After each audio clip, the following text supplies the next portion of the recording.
Welcome to the Old World Fanatics, your Warhammer fantasy podcast to quench your hobby thirst for all things the old world. We're live. I'm one of your hosts, Gummo. I'm back with Andrew and Josh, sponsored by Element Games. Finally got the logo sorted. How's everyone going? Yep. Third live stream. Or second? Right. Third. Love the opening energy there, Gummo. That was a really good. Oh, really good. Come alive. This is fantastic. Before it starts. Yeah, where to get going? Got coffee today, not alcohol. It's been one of those days. Yeah. Anyway, we got some comments already. Hashtag justice for Josh. What is this? Is this about last week's? Just getting gained by all the haters. I think it's relating to this one. Oh yeah, sorry, I'm going reverse order. Probably. Justice. MC Wong 70. Yeah, how come that? Yeah, it is. Sorry, that thumbnail I put together. Michael's looking out for Josh. An hour before the live stream. What time do you call this, Perfidi? I don't know. Yeah, we are.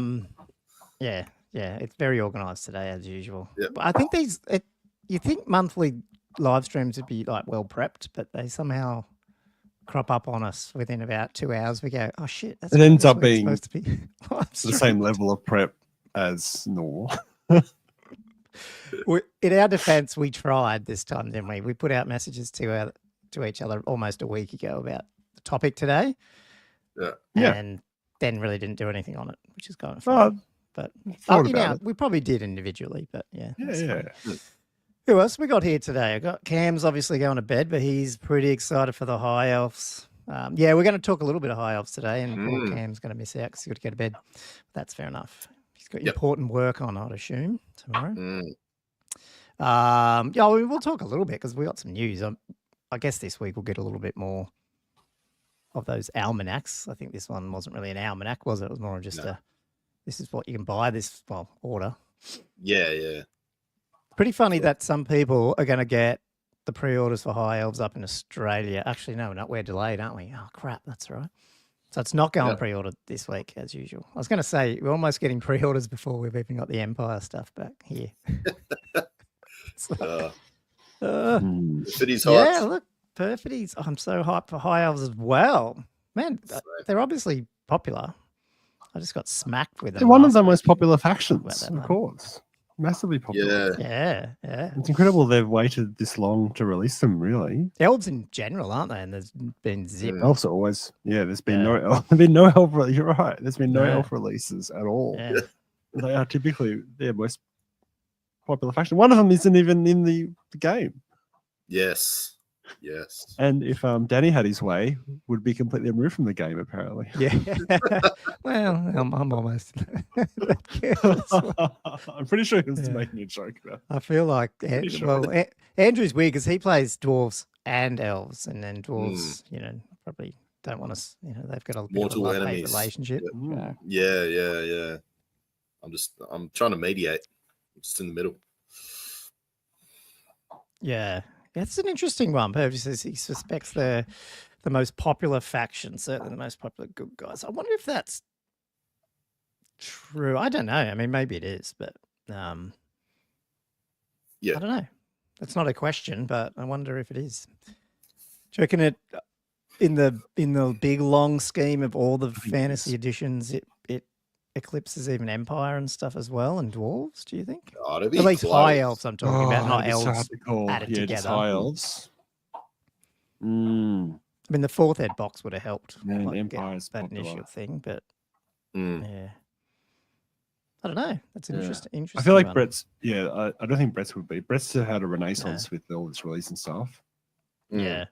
So in terms of humans, it'd be Empire, but then are they more popular than High Elves? I reckon High Elves would probably be, but they might have been because of eighth, because they were really good in that. Yeah. And then they were a bit so in 6th ed, which I think affected their popularity in that era a bit. Yeah. But they've got to be on balance, really. Yeah. One of the most popular armies. Oh yeah. Doctor says Dark Elves have to come back timeline-wise. The Fanuvial plane battle happens soon. So many very good optimism. I know. Lots of elf chat tonight. they've got some. Well, they've got room to move on this storyline if it bloody ever moves. We just have to we just have to wait to. Well, we're getting close to getting all the books out. Once that's done, I think we'll see some movement. Hopefully, like in terms of timelines and new stuff, this sort of stuff. Because I think,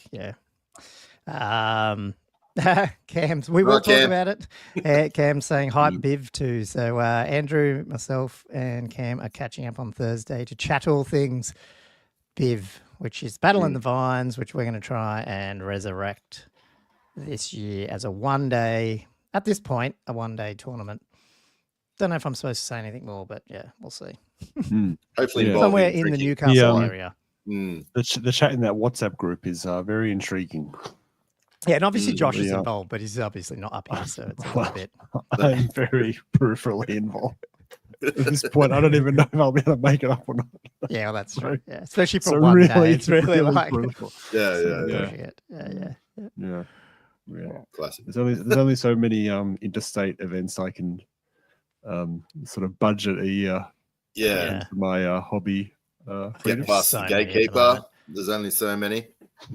Yeah.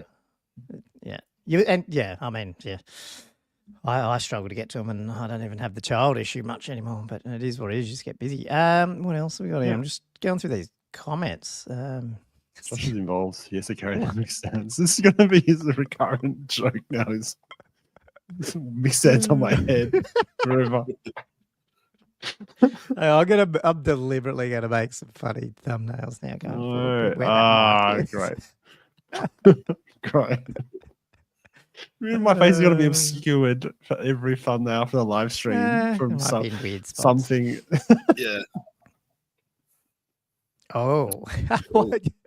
Okay, we can maybe you've give got away to tell, where are you from, Perfect? He says, can you do a competition where the winner gets an all expenses paid trip to Biv? I'd love to come, but it's an expensive flight. Well, I'm all for raising the ticket prices and making this a pretty, a schmick event. Schmick event, but I don't know about that. I think they might be pushing it. Yeah, he's from the UK. Yeah, that'd be all the budget to be going into this one competition. End up we would love to. We'll see how we go. Not sure. Cool. What would have got on, man? This is a lot different to our normal stream. Because now we're having to answer questions out of Isn't that the point of the live stream? Isn't that literally why we're doing this? So. That's right. It is generally, but they. What I'm going to do is lead into our topic by thanking our Patreons first, because I think what happens is we had some Patreon questions from last week that got. I said it's almost a topic of itself, and it was a topic we were going to start bringing up. And there's two. I'll call them questions / observations that were brought up by some patrons that I think just tie into what we wanted to chat about in the main first half of the episode. And then, like usual, we'll keep rambling and cover hobby and some news. And did you say you had other stuff, Josh, or you were talking about hobby when you said you've got things to talk about? It's not massive stuff, really. It's But it's just around the hobby time, or you want to do it in another? Doesn't matter. Okay, no worries. Cool. Anyway, well, just before I will... fake. Nah, I didn't mean to be fake. Oh, good. We will kick off.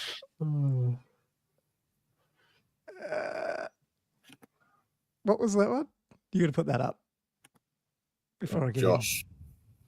So Josh said, the Battle in the Vines sounds awesome, but I think the Hunter Valley gets enough drunken miners without me turning up and getting white girl wasted.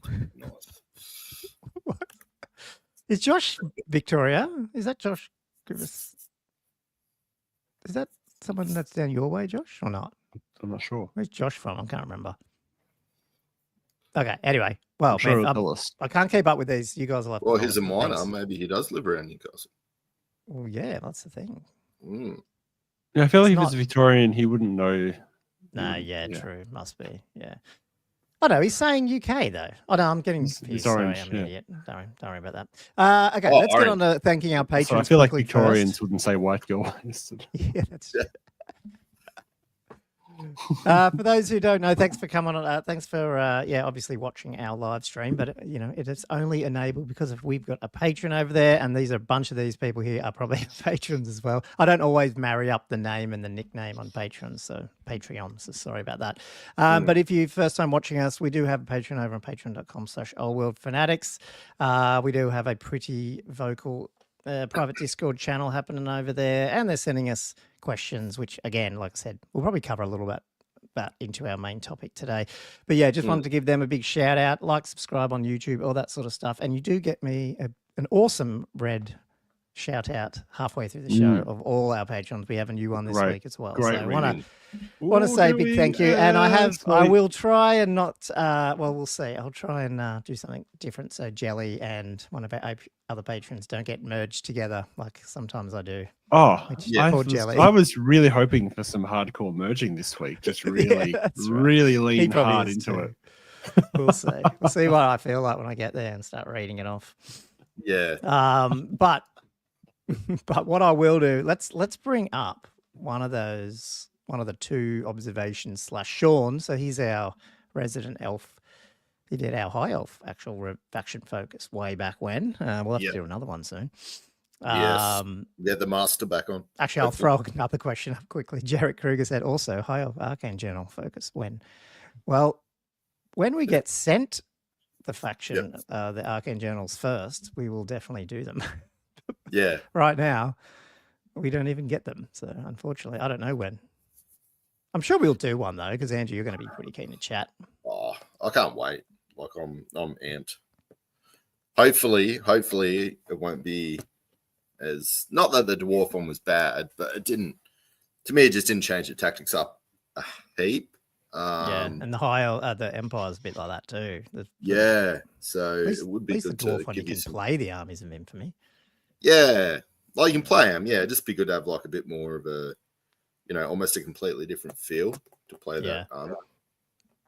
Yeah, I think the most exciting thing about the Arcane Journals is all the extra magic items that come with it and stuff, because it sort of adds that difference. Even the dwarf one got the tattoos. So that's No, there was definitely some good stuff, and it gives you some further options and buffs. But but I'll bring that up. But Sean brought up this last week, which was, and I can't fit them in here, so this is just his first sentence, and I'll read it out on my other screen here. But he just said, how much enjoyment do you get from the actual game mechanics themselves while you are playing?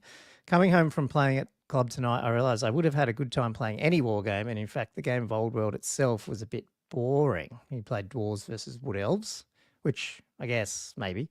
I'll just blend into his next keep going. Like an observation. And then not a podcast question, but a discussion for the group. He said, does Old World provide a depth of tactical choices? I'm starting to come to the conclusion that while I love the setting and models, the game is a bit boring in a way 6 wasn't. Is this because almost every game comes down to countering overpowered Death Star dragons while preserving points? Would either points balancing or scenarios be a solution? Now, I don't know.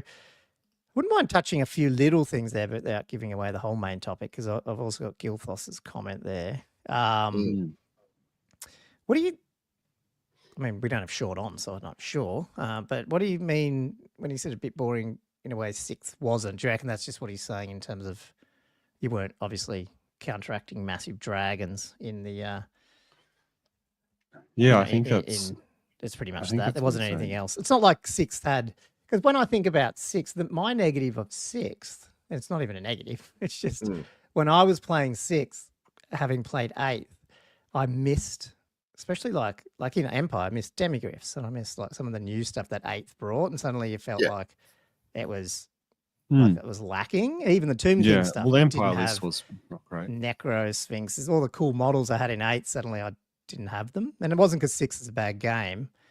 So it was weird when you look at it from a different point of view. It was almost like, well, 6 felt not boring, but it felt like limited, even though I thought the actual game was awesome and well balanced. So I remember saying years ago, it'd be cool if they could add some of the monstrous infantry and monstrous cav stuff in, but then it would probably break 6, so you probably couldn't. But what do you guys think? Is that any thoughts on that without answering the whole thing, because we're probably going to go into it in detail? Well, it doesn't. I mean, it comes down to he's probably playing a lot of similar lists where he feels like it, where he is playing against a lot of dragons and that kind of thing. You do a lot of work for those armies that they're fielded, and then it sort of becomes the center of the battle. And it's then, suddenly it's less about maneuvering, blocks of troops to get flanks and that type of thing, which is, typically, like, spiritually, it should be the essence of the game. Where mobility is highly prized, but once you're up in that box of those very powerful, highly mobile small units, and skirmishers are probably sort of in a similar boat in some way, some of them anyway, peg knights. It does sort of break the rules of the game, and breaking the rules of any game is powerful, but when it's freely available and easy to access and quite common, that does changes how the entire game feels. I don't think the rules are necessarily bad. I think it's just, I think it comes down to. I mean, realistically, let's be honest, the rules aren't that much different from 6th, 7th, no, not 8th. really. Like, I mean, like in terms of like, there's all these little things on there, and there's obviously confusions because we've played 6th, 7th, 8th. But ultimately, I mean, they're definitely more complex, but not like deal-breakingly complex. And you still get a nice, a really good feeling rank and play game out of it. Absolutely. In some regards, it's a better game. And 6th Ed also is broken. If you play it at a whack level, we are playing the old world now, you can make 6th Ed feel shit. It is very doable. But just that community, and sometimes people's memory of how that game was played as well, gives a different impression. Rose-colored glasses or something, or is that what you mean? Or I think so. I think so. Like memories of playing it back in 2007, but also just maybe if you're playing it recently, you're playing against people that aren't playing it intensely. Yeah. No, I think, you're right. The crowd is different. Yeah. Sorry, you go, Andrew. On the chat, the guys had some good points, which I think Josh sort of alluded to, and I'm sure you'd know that too. Gomo was obviously you didn't have the internet and access to, everybody talking and everyone doing bat reps and then like working out what the meta is. Because there were some very strong lists in 6th edition, very strong armies that, did have to get sort of counted or nerfed at a comp level sort of thing. Because obviously with you guys, that Seaguard list that I went up against, like obviously you guys nerfed that. You were saying that obviously, tree singing and whatnot for High Elves. There just seemed to be like there were some real dominant lists that maybe people weren't taking because 6 wasn't at that point where everyone was trying to meta it. Like it was just more about. And it had all the extra bits that now everyone does take, but back then, like I don't know, it was everything. It was all those. What's that dwarf one? The Ungram Iron Fist list is pretty gnarly as well and stuff like that. And if there was heaps. Yeah, if you run into it, you're not prepared. You basically get some of the magic had to be nerfed. Like some of the magic was like really, really strong as well. Like a myriad of things. We're smashing up. We've opened up a can of worms here, Sean. I don't know if you saw that. Horace the War Master's on the wrong podcast here, but I do like that. This is the sequence of comments I put on, but the conclusion basically was no more internet. Let's probably shut this podcast down as well. Like, less discussion the better. Turn it into a forum or an e-zine. Web back then. E-zine. Was it an e-zine? I don't know. I don't know. Magazine, easy. Oh, yeah. I love those. That's funny. Cool. Wasn't it Total Power or something? There was one called Total Power. Yeah. I think Perfect's a good point. He does miss Lord Hero Special and rare slots. I mean, there are still slots in the game, but maybe it's not so much the fact of slots, but it is having to make difficult choices in list construction. Having to pick a level 4 or a combat lord or that type of thing. I think that's very much a theme we've discussed in the past, and that's totally valid. I can't keep up with these. This is so. How does Rob and Val do this for the live stream when they've got like 10,000? Euchene Cheffaw. Euchene Cheffaw's here. Yeah, that's right. I don't know. We do not have the ability to manage this. We don't have any experience to coast this. This is chaos. Anyway, so I'll let me. There was one more point. Oh well, actually, sorry. Can I just bring Sean's thing back up because I thought we technically didn't answer there's a fundamental question here too, which I'd love to get your opinion on, because it'll lead on to what we're going to talk about. How much enjoyment do you get from the actual game mechanics themselves while you're playing versus just, he made that comment about playing any war game. He would have had fun. And in fact, the old world itself was a bit boring. I mean, where do you guys stand? Like, obviously, I mean, where do you guys stand on that in terms of, I'd almost say, how do I say this? Like, could old world be anything that you would still play it? And Andrew's probably more inclined to answer one way versus Josh there, maybe, because I feel like Josh is still playing Sixth a lot. But you know what I mean? Like, is there a version of old world or whatever they brought out, Games Workshop brought out Rank and Flank? Oh, regardless of would have you been sitting here a year later still at least playing / engaged in the community? I don't think it's garbage. Like, you mean like if it was terrible rule set? Is that what you're saying? Yeah, whatever they put out, as long as it was Rank and Flank and Warhammer Fantasy, would you be sitting here on this podcast? Like, would there do anything where you'd go, "That's fucked, I'm leaving"? Yeah. Yeah. Really? Okay, that's interesting. Like, as in Warhammer Fantasy, I don't think there is for me. I reckon I would probably still be involved in it, which is kind of funny. Like, I mean, if the game was terrible, so it's not about the game for me. It's really, So putting aside so you're saying like the theme and the structure, like you've been Rank and Flank, you tick those two boxes, and then the third box is bad rules. You tick it, and you're like, I don't care. I'm just going to play it anyway. Yeah, I don't care, and that's probably why I didn't last with Ninth Age, and I don't play. Interesting. I buy Horus Heresy and it ends up in a box. Do you know what I mean? Because you could argue, and 40k is more popular and it has a better story, still ends up in a box. And then when 8th died, I walked away from wargaming, and then when this came back, I came back. So there's obviously something from my point of view where I look at it. I come from a place where it's like, GW loyalty. Identify with it. It's not even joy. It's Warhammer Fantasy is so ingrained in my identity as a kid that I will want to take it to the grave. As long as it's the Warhammer Fantasy, and AOS wasn't it. Do you know what I mean? Like, it wasn't. Yeah. It was a whole new universe, and it just screwed me around. But you're still different to Sean because like 6. You were playing 6, then now you've gone to the old world. So it just seems so you want to follow the current. Well, it's only because I played 6 because it was old world was coming. That's the only reason I started looking around at it. Yeah. Yeah. Right. Right. I mean, I guess I want to play Warhammer Fantasy, and I feel like I can still play whatever version of that that pleases me. Makes you fancy. Yeah. Is a purist, Josh. As long as there's people that are going to play with me. But like Andrew, you've played a lot of Ninth, and you play competitively. And would you ever do? We've seen a few people coming along and play Old World and then leave. Yeah. Like go back to Kings of War, or is it the game for you, or is it? I'm somewhere in the middle. I do like the setting, and I do like where it's at. I just think, and I'm sure a lot of people are, like, if GW was just feeding you absolute garbage and then just did not seem to put effort in, I'd definitely bug out. But they do seem to be putting some effort in. Might not be putting in the most balanced game, but they're actually, seems like they're trying to sort shit out. So I'm happy to support it. Where we're at, I think it's in a decent spot. Oh, cool. That's it. Yeah, and they're absolutely putting out new releases regularly. You're right, they got those FAQs. They're actually, some of the effort's slightly misplaced, or like you could criticize it, but the level of effort they're putting in is impressive. I agree.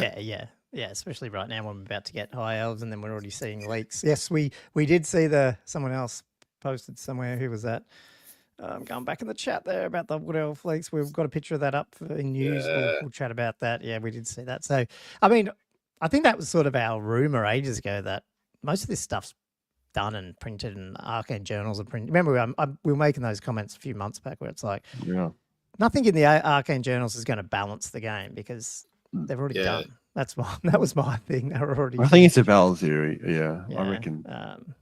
So and they know what they've been pumping out and what metal figures are coming back, and and it feels right because there's been no power creep out of the Arcane journals. Like, it's not like some of them have varied slightly in power, Yeah. But it's not like each journal coming out has been ever more powerful or anything. The closest I would say is the road wardens for the Empire. It's almost like they went, oh shit, we really fucked those pistoliers up. What can we do? Let's just re-release them as road wardens. We'll put crossbows on as their main thing, but yeah, you can still buy a brace of pistols, and then you basically got good. And we'll give them ballistic skill 4. So that's the only thing I thought. Oh, hang on, did that entry come in like what's with the BS4? at the 11th hour? Yeah, I don't know. Anyway, cool. Yeah, what did Perpsy say? Yeah, I'd be amazed if anything for the initial release cycle wasn't essentially set in stone at release. Yeah, I know. That's what I'm thinking. And no, do not shut up, Perfidi. Keep sending them in. I think it's good. They probably have to ignore 90% of the comments as well. He said that was my comment about how to know how Rob and Val keep up.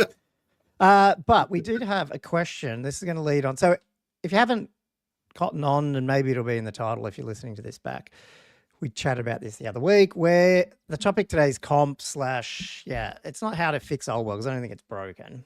It's just we are going to hopefully bring Biv back. That's the plan, and we're going to run our own tournament. And so the question is, if we're about to release our players pack, what would we do? And it can go a bit further than that too. We can have a discussion about, is there things you actually do need to fix in the game? What would we do? That sort of stuff. So we wanted to have a chat about that. Feel free to send your comments in and things we need to fix, but we might have to sort of skim over them so we can actually get ours out without getting too influenced. But yeah, that's what we're going to do. But Gilthos did sort of pipe in last week about that too, saying, what was that? First Sean and then Gilthos in the same week. Yeah, it's a bit of a depressing hell. Yeah, they're both pretty competitive, these two, though. So I think that's partly it, probably. He said, "Well, I have to say, after a year, I'm getting slightly frustrated with the Hero Hammer Warband game. Too many of my opponent's armies look like a hero and a small group of friends. Nothing like an army. I'm going to have to ease off on my participation until the community takes control of comp." Basically, so that's not his whole message up on the screen. Take control of it as of this episode. So what you hear, what we bubble up is going to be the official old world comp. There we go. Because it won't be, but I don't think I'd ever do that. It's all good. You could derail. We're all for derailing. Perfect. Said, I question if it isn't derailing too much. Do you think there's a bit too much 4 creep? By that I mean too few weapon skill, ballistic skill, strength, toughness, and initiative 3 stuff. Too much weapon skill, like 4 or more. Yeah, maybe. I mean, the only 3s are humans, and the rats got thrown out, and goblins are strength 2. I mean, like in weapon skill 2 and stuff. There's not much weapon skill 2 in the game left, is there? Are peasants weapon skill 2, Josh? Yeah. Yeah. Yeah, they're weapon skill 2. They're only skeletons. They're covered in mud. I don't really know what they're doing.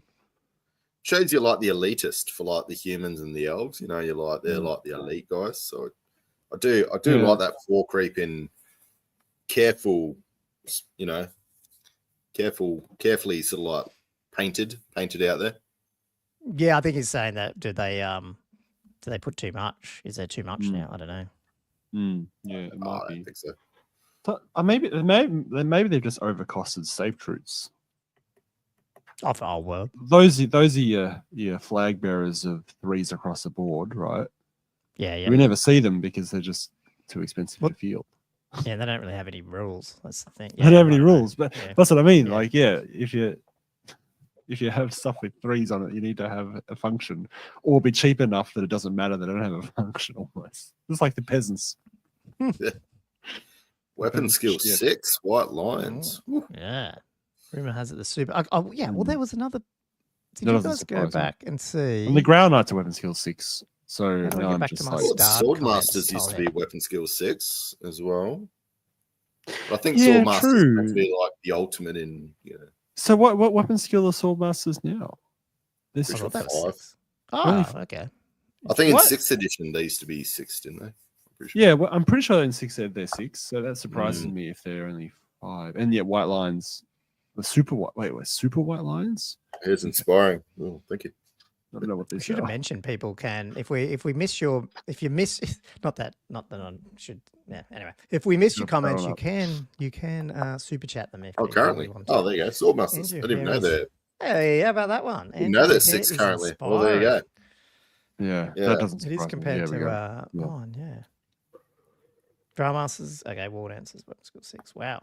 Yeah. I always find it funny though. I know we talk about that, and we talked about this right at the beginning.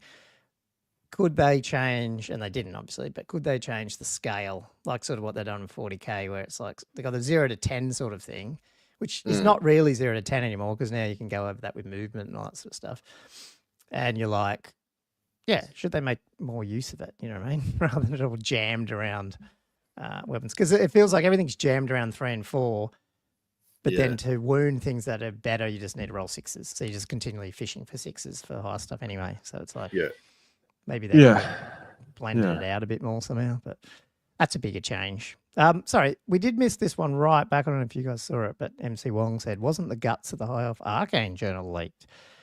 Could have. I did not look at the internet really today. So I missed it. A while ago, there was that... somebody leaked the rules and they discussed the bits and pieces. I thought I sent you that possibly. I didn't. Yeah, well, I saw the breakdown of what it was, but it wasn't the like PDFs or anything. It was it was more just dot points. Still, it wasn't some bloke just specific. writing. Yeah. So maybe that's what it was. Yeah, the same one. Well, that's the one I saw. Yeah. There's a PDF out there. Let me know. It must be. Yeah, that's right. Yeah, if there's. Well, I wonder if Rob and Val will get it somehow early like they did last time. That was funny. It just went everywhere. Anyway, that is the comp discussion, I guess, what we're going to lead into, unless there's any other ones that we have to catch up on before we do that. There was a thing about fighting in 2 ranks, which does probably lead into the comp. Yep. Perfect. Yeah, I know. The fixed infantry allowed them to fight in 2 ranks. I'd be happy with that. Is what Horus the Warmaster. Yeah, there's a few things like that I think. How do we want to kick this off? Because I got my own little private notes here. I guess let's start fundamental level, because we did talk about again. Let's just catch up on our viewpoints here. Are we in favor of comp or not comp, or do we think community comp can solve things? Is there anything to actually solve? Like, I mean, how are you guys feeling? You've just finished up some tournaments which had different. Well, actually, hang on, Josh, did Kangon even have a comp? Not really. It only comped to Green Knight and Forests made were dangerous, I think. But apart from that, that was pretty much the only comp it had. Yeah, I think ours was. We realised this when we had a game the other day. I think ours was dangerous to our comp, but our last tournament. But I can't remember. More of a clarification than a comp, really. Andrew, what's your overall thoughts on 2 comp, or do I like comp? Or does it need comp? Does it need? Currently, I don't think it needs. I think people are just being impatient. Not to say it's perfect. I don't think it is perfect, but I don't like comp because it seems like they just keep changing shit. So it's like, something changes. Like, we'll come out and you got this now and this now. It's like this evolution of comp rules. It does feel like 9th Age because people are trying to fix too much. I'm happy just to kind of like just sit back and ride the roller coaster, and then once it's finished, hopefully we see where we're at. And by finished, I mean like all the rules are hopefully released, and then you might have a few more final FAQs in there once. All the armies are released, a couple more FAQs, and hopefully we're in a better spot. I have faith. Yeah, that's right. So much faith. Cool. More faith in GW.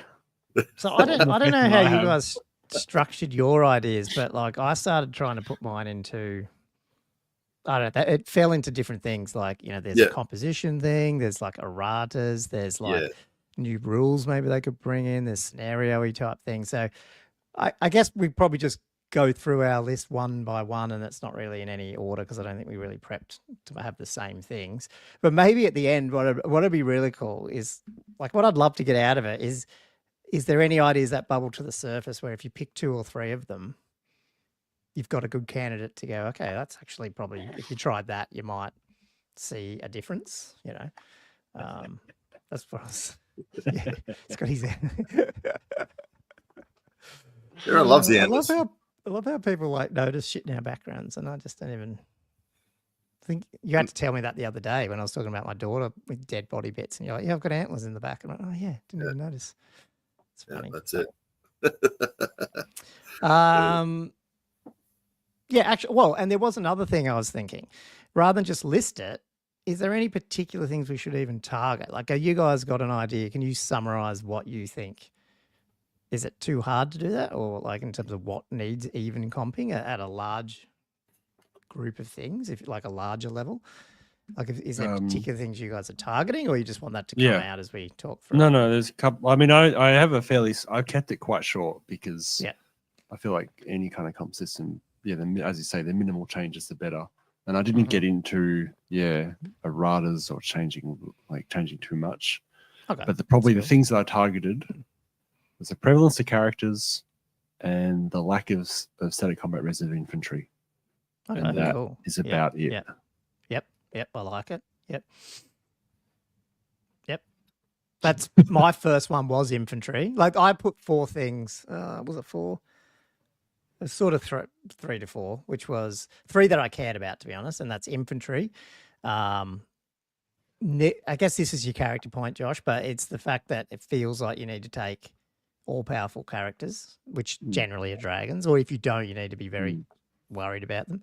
And then I still think it'd be nice if, and this ties into a little bit, but like just level 4 wizards seem to be the thing. And then if you can't have them, then again, you're struggling a little bit. So I was trying to address those. Now there are sub ones down there about, skirmishes are a bit weird and all these other little minor things, but I sort of felt like maybe there's other ways to fix that or not.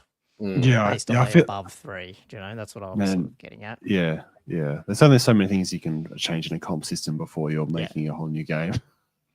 Yeah. I mean, we've had lots of comments here about infantry. It just feels like infantry's number 1 from people's. I think that's that comment is. So Euchene, the first comment that Euchene put in is there's a rumor of a balance update coming, and then including those things. Okay, this is always. So that's not what he's suggesting. That's what he's heard as a rumor of things. Yeah, that's what I saw. Which is interesting. Yeah. It was like a 3.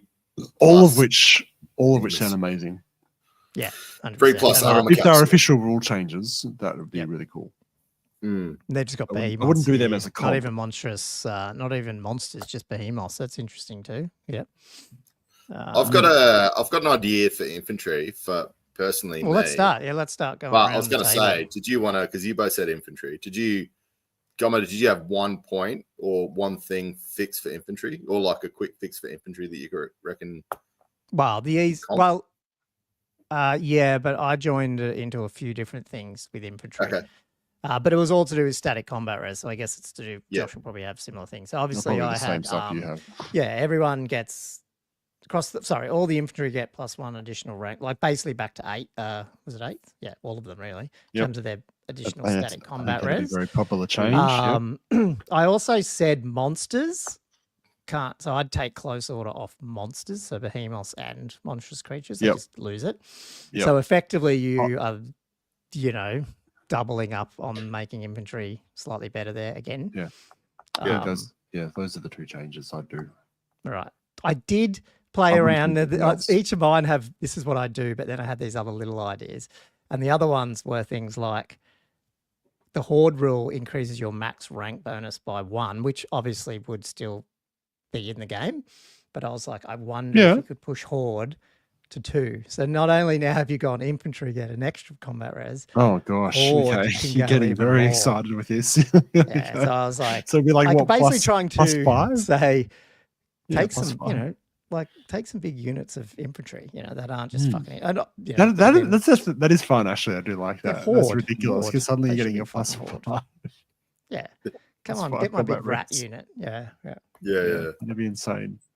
The only reason I said that was to try bring in the line hammer a bit to sort of go, well, there should be benefit of being in a block rather than this fucking spammed out. Did you mull over at all about the idea of giving only infantry close order bonus? Yeah, I did, but Cav? I thought I sort of thought Cav, because they end up with just that still +1 rank bonus now. That maybe it's okay that they are close order. Just target sort of monsters. I reckon it's simpler. Yeah. Yeah. No, I agree, because they don't have enough hitting power compared to like what you'd probably call real life. So I think as a game mechanic, they would be they need something to just buff them other than just being this one-hit wonder, like glass cannon thing. Which I think it's in a good spot currently, like keeping that. Yeah. Actually, let me bring this up because MC Wong probably says that this is actually a good thing. I do agree with this in the sense, and I've probably contradicted ourselves here. Should avoid using comp rules for an event as a reason to change core game rules, not defending the current state of infantry, but they're quick fixes for that. Yeah, look, my point above saying, if we were going to run a comp like a tournament now, what would we do? I don't believe I would do the infantry change that I just said. I would stick to different other things, comp and scenarios, but we'll get into that. So I do agree that it was probably more I so would be. But okay, well, you would. Yeah, well, that's the thing. I think I would, if all the game stuff comes out, if all the books come out and nothing has changed, then I would. But for now, I'm sort of on Andrew's side. Where I'm like, let's get the game out, see what Games Workshop do, and then and until then, for some reason, people don't care about scenarios and composition changes as much as they do rules. So that's my view. But I am going to throw these things out while we talk. I reckon you can get away with, like, if I was in a good shop, you can get away with 2 changes, and that would be the infantry rank bonus and the no cost order bonus. And then I would maybe change the character point percentage, and then I would just that's it. And that's the only thing I would basically touch. What I would do. And then that's my torment and comment. Okay, so let's talk about that. Unless they've got anything else on infantry, but do you want Andrew? Did you have something for that? Oh, but mine's too close to probably changing game mechanic. But all I was thinking to get rid of line hammer and whatnot was not change the way that like make it a bigger rank bonus, but make your supporting attacks equal to your rank bonus. So you still get your rank bonus and you get supporting attacks equal to your rank bonus. Either go like if you had a +2 rank bonus, you could either say +2 each side, but you could still you don't get all of them along benefit. The line. Yeah, you still get a benefit about being short, but if you're a big long thing, then your supporting attacks is only just base to base because you won't have any other ranks. Right. Yeah, no. Could you not just nerf line hammer by it's saying it's not more than 2 out base to base, like, and just you could do it that way, or either or. I mean, you could do lots of ways. You could do lots of ways. Just anything. The thing that I don't mind about line hammer is it's not so much line hammer, but I don't want to stop people going. Like if you got a missile troops, I don't see any issue having 15 wide, sitting trying to get shots. Like I think that's infantry needs so much help as it is right now. It's like it's hard to take. They're one broken rule away from them. That's right. Yeah, one trick. Yeah. It's sometimes hard you're getting the shooting, so that's the bonus, and then you're getting stand and shoot as part of your first combat as well, which is also a bonus for having more shots.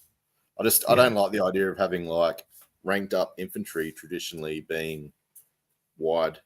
Yeah. Well, that's why I sort of thought. I was trying to work out, but then it would get too much into changing people like unit entries. Really trying to make open order, close order a bit more prevalent, and like close order definitely built for ranked up infantry, and open order more for like skirmishes, not skirmishes, but light troops, missile troops, and have different rules for them. But then you're getting into there's so many threads to pull, it gets too complicated. What was that? Oh, Entropy said, is line hammer even an issue? That's the thing. Probably. I mean, I haven't really seen it as being an issue. It's not really. I've used it a few times, and it's usually just to get out of jail. Not jail, but it's like it's the only thing you've got. It's the last ditch effort. I just got fall back in good order, fucking reform. Like what else could you do? Yeah. But I mean, I can see why it's disliked. It's not like a balance thing. It's more like just the game aesthetic thing. It's disliked, and I think it's a reasonable thing. And I do it, and I don't like doing it. It's like it's this desperate move. I mean, to be honest, let's go back to that point about just bring back plus supporting it. I mean, what was It's almost like if you didn't have 8th edition step up, but you had the full normal, 2 ranks fort, and you got the extra support attack in the back with spears. Like, what's so wrong about that?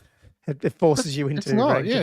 Yeah, if infantry are fighting 2 ranks, and I mean they still had no step up, but they're fighting 2 ranks. I think I remember talking about this like earlier, like 12 months ago. Week one. It's like it would be fine. Like it really would help them a lot. And Cav actually can deal with it, unlike what they could in the early editions. They probably couldn't deal with that, What do you mean? As in, well, like Cav used to like not get, like in 8th, you didn't see Cav much because they'd charge in. That's their thing. But then the rest of the other unit in 8th just said, well, that's cool. I've still got 40 attacks coming back at you and wipe you out.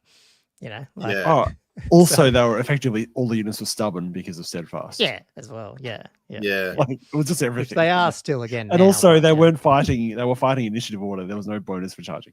Like there were so many reasons why. Cav and you lost your lance after the first go, didn't you? Yeah, really, so that's the thing. So Cav don't need. Like, I don't think that would break Cav at all, just by saying they get more attacks back at them. So no, I don't. I think that would be a very reasonable infantry buff. Yeah. And that would be a good core game rule that could change. If they were to make that adjustment for sure. Did you have any other maniacal rule changes in your list there, Gomo? What else? I've got other rule changes, but I'm really interested to see this list because I feel like you've got a massive list of things. Oh no, let's talk about comp though, because I think that's the one that I would change today, and I would play it this way for the rest of until James Workshop changed it. And I did some maths and analytics on this. Not really. I opened up a couple of winning lists to see what it would affect.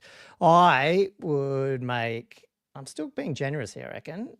40% characters. That was the only change. I just go.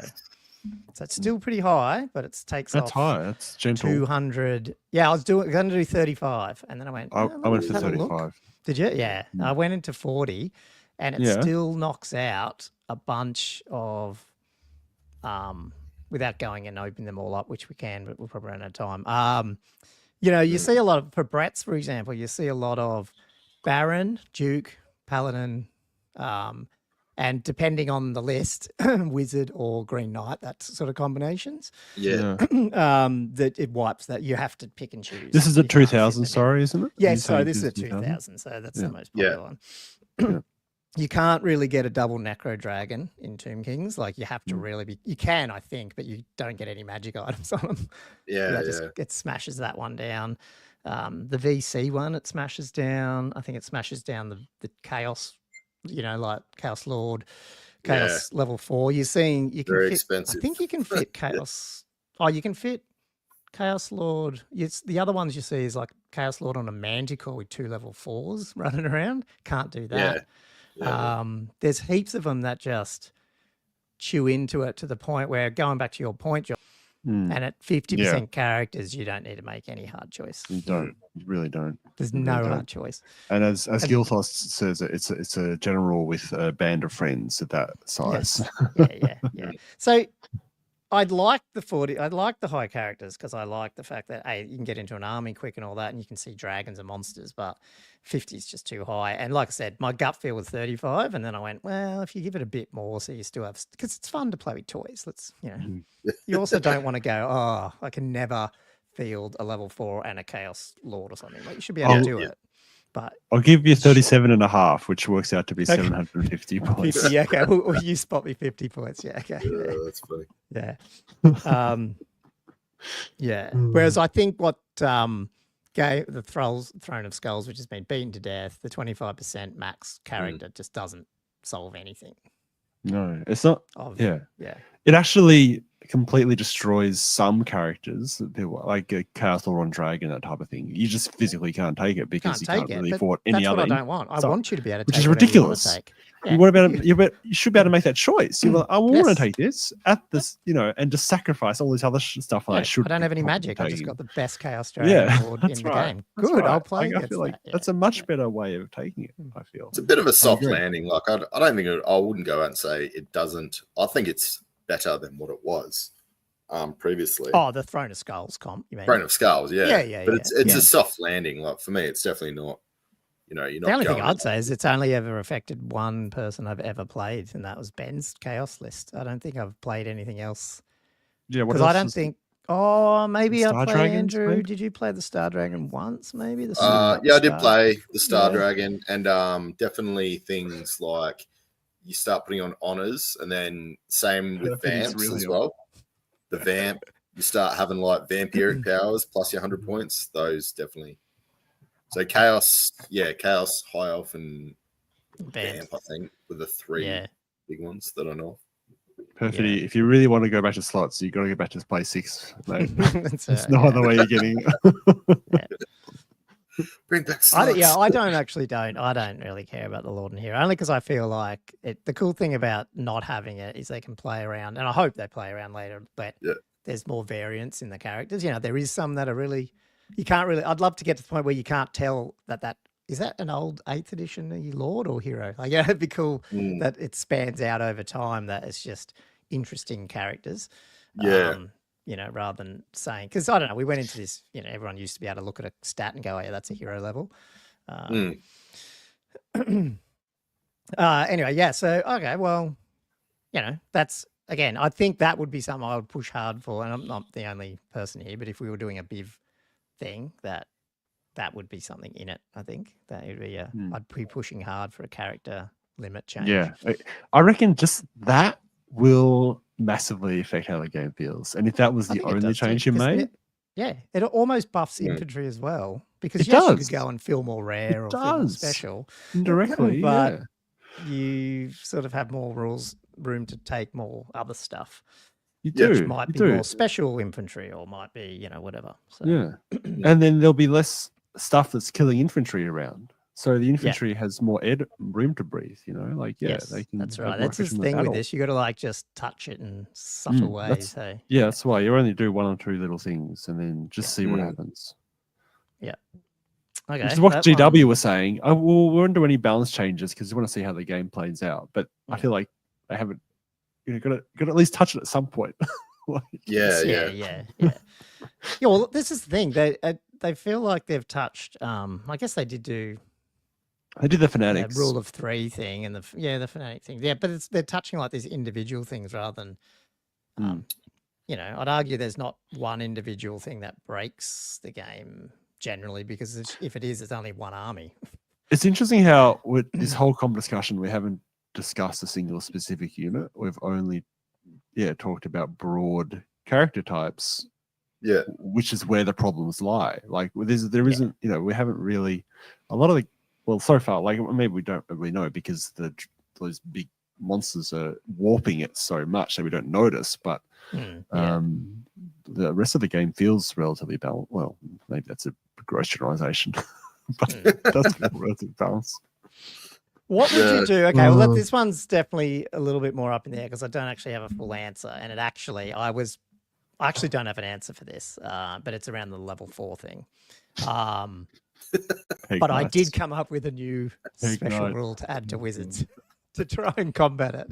So I'd say it's probably shit, but anyway, peg nuts. peg nuts. Okay, so I've got an errata for that. Peg nuts. Oh, an errata. Errata for pegs, yes. Sort of.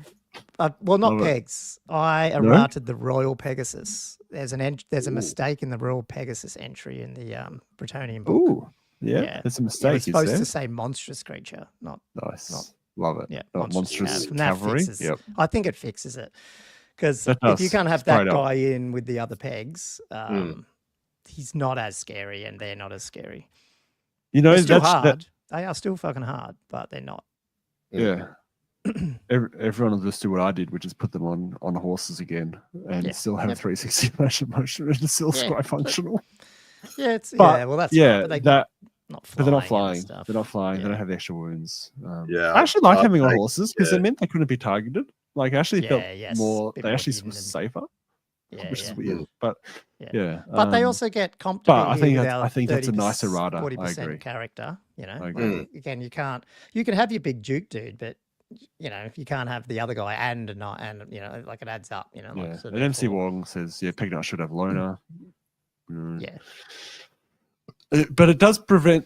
Come on, your errata does provide that ridiculous situation where the pegs are all 360 right of sight, and yet the Lord on a single peg isn't. Which yeah. I remember that happening in 6th ed too, and it just felt very bizarre.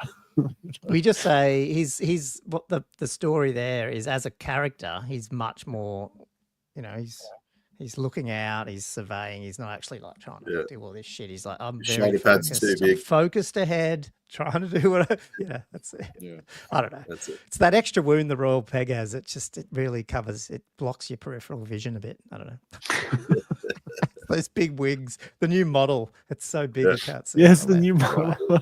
Yes, that's true. That's what it is. So what's you said, Cheffaw? So you said that's scripted game, because he was saying the Peg Knights are because I was saying that most of the units are balanced, and he was like, yeah, brought up Peg Knights. Yeah.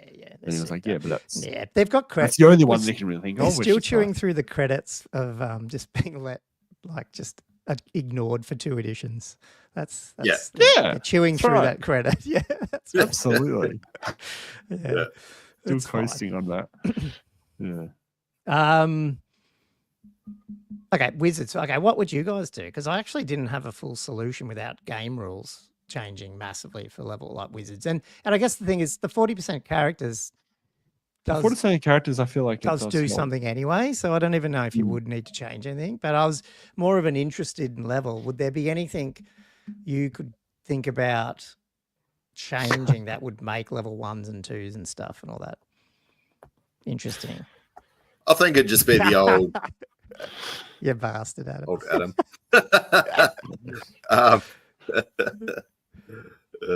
Definitely old times. Derailed constantly. What the hell is this? Some kind of olden times kind of radio show? If you had 1 and 2, level 1 and 2, only +1. Level 3 and 4, only +2. And then your bonus is obviously having more spells.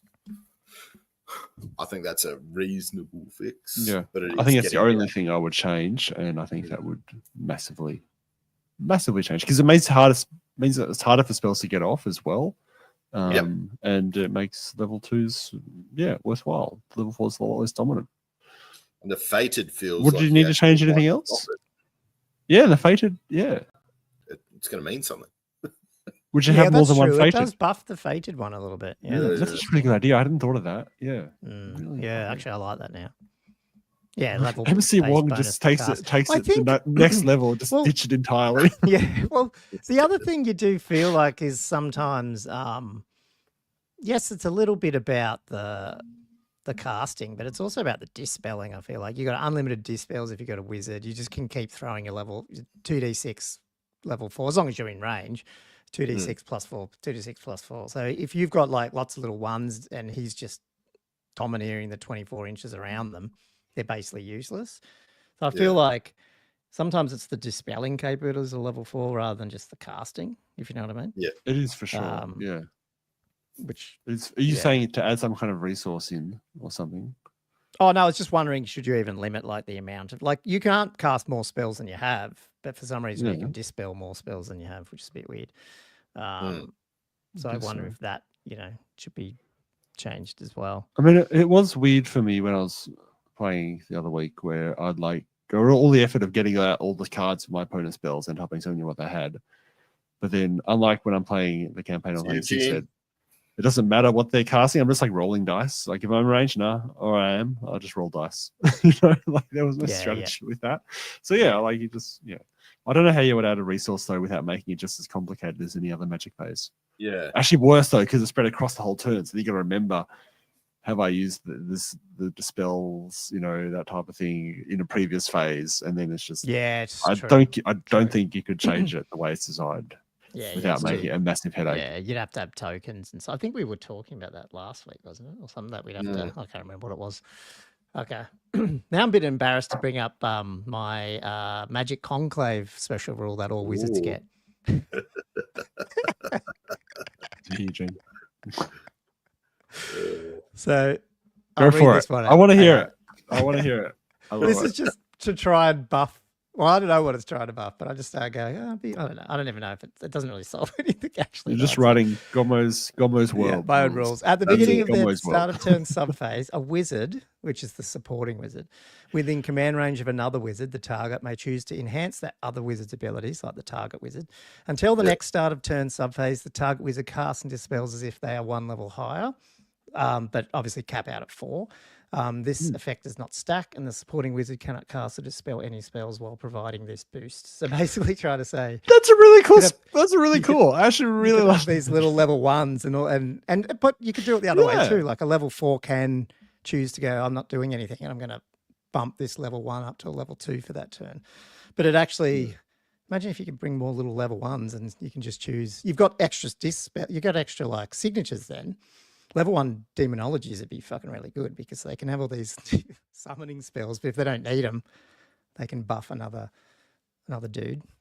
But all wizards get it, but it's just level 4s. Well, they can't really do anything with it because you can't buff them above 4 anyway. So. Yeah, so the 4 still Yeah. They can buff a level 1, but then they can't do anything. So I don't know. I was just playing around with it. I like it.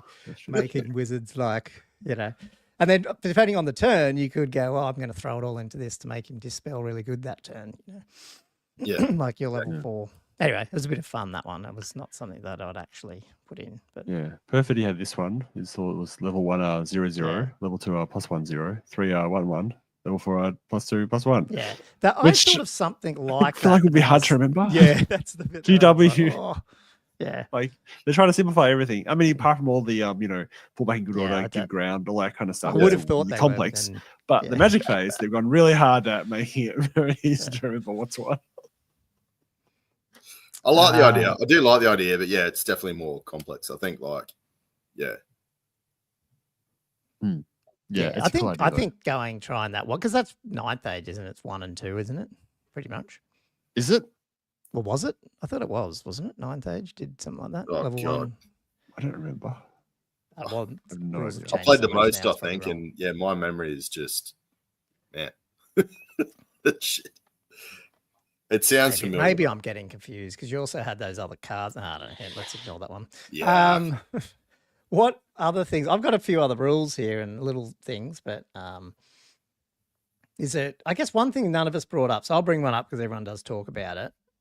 And again, the other buffs have probably helped with this or not, but the Swift Stride rule, would you change it at all?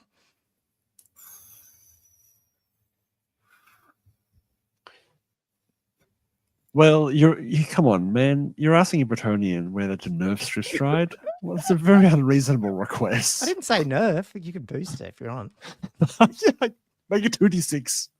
I would say the one thing I would change is remove the word may, that everyone has, the community has interpreted as being optional, which is absolutely garbage. Yeah, ridiculous. That's very true. That's the first thing. No, that's very true. You should just have to do it. Yeah, I like that. For fleas, at least. I was, look, a lot of people talked about whether or not you just make it back to D3. It's not as elegant. I don't know. It would remove that confusion that everyone had at the beginning of the edition about max, 3-inch charge range, but plus D6 to your charge roll. Everyone was like, what the fuck? Remember when it first came out and it was confusing as hell. It would actually make that one make more sense if you just went, it's max charge range 3 and it's a D3. I did think then if it's, you get rid of the may, that means when you're rolling the dice, you roll 2d6 and a different coloured dice. That's your Swift Stride dice, and that's the D3 one, and you're just done. Roll it all at once. Isn't that what everyone does anyway? Well, not really. Don't you always roll one different coloured dice for your D6 Swift Stride? But you could. You still could, yeah. I have to because I can only, because again, with his stupid way they phrased it, the Bretonians can re-roll the ones on the charge roll, which apparently doesn't include the Swift Stride dice. So, so you have to do it. Right. So I always have to define which is on. And at one point, when I'm trying to do the frenzy questing dice, they got extra D3 attack. Suddenly I was rolling a D3, D6 Swift Stride, and the 2 charging dice. So I had 3 different colors in my charge roll for that unit. That's cool. That's just inelegant, eh? They need to. I was thinking, part of me thought, was there a way to not so much get rid of, leave the D6, but could you change something where the pursuit flee rule was just all the same, or I don't know, maybe they only got plus a certain, not D6. So basically, I was just trying to think of it from a point of view of trying to buff infantry again, where it's like, you're still going to get the charge, but if you break cav unit, you got a bit of a chance to catch them. Whereas now it's sort of like, it's very rare that infantry get to A, charge, and B, ever catch anyone. I was just wondering if anything, we sort of limit how fast Swift Stride can flee and run, but they can charge. That was another idea I had, but I was like, it's probably not that important. So I didn't put it up as I mean, are infantry supposed to be able to charge or catch cav? Like, if that's happening, isn't that just the cavalry have really been played really poorly? Like, they shouldn't be being charged by infantry in the first place. Yeah. Well, I don't care about that, but I'm not so sure that they'd be able to flee and run off. I would say in a normal war, they'd be getting butchered to shit trying to get out of there as well.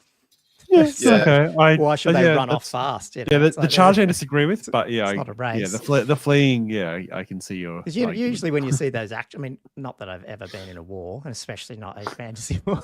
Last time I was on the battlefield, but they're always just this big mash of people, and usually there's way more infantry than there's cav. And to try and get away, I feel like you should half get butchered on the way out. You know, I don't know. I like the idea if you got like Swift Stride, just like you have to do it whenever, not May. It's like you got to take it the shit times as well. Like I think that's people aren't thinking about that because there's plenty of times I don't want Swift Stride, and like when you've got and you don't use it because you don't want to have to run so far away. Like if you fail a restrain, I'm like, well, I don't want to. Or if like a flee move, where people have fleed from you and you have to move your full charge and all that. Can they choose to do it? There still, do people still go, I'm not rolling my Swift Stride on that charge? Okay. Sorry. Like on the charge roll, because it's May, the other dudes flee, and then you have to roll your full charge. Is it just your normal charge roll, or is it add your D6 as well? Yeah, I think you're still just forced to do that, to like fully full movement. Yeah. Yeah, 100%. Yeah. Yeah, I think didn't the most recent FAQs say when you had to declare? You had to do it before you rolled the dice for the whole thing now. Yeah, right. Okay, that's what it was. Yeah, but you don't have to use it still, Yeah, you could still choose not to. I think Espart's a good suggestion. I think it's sort of what you've said in the past, Commo.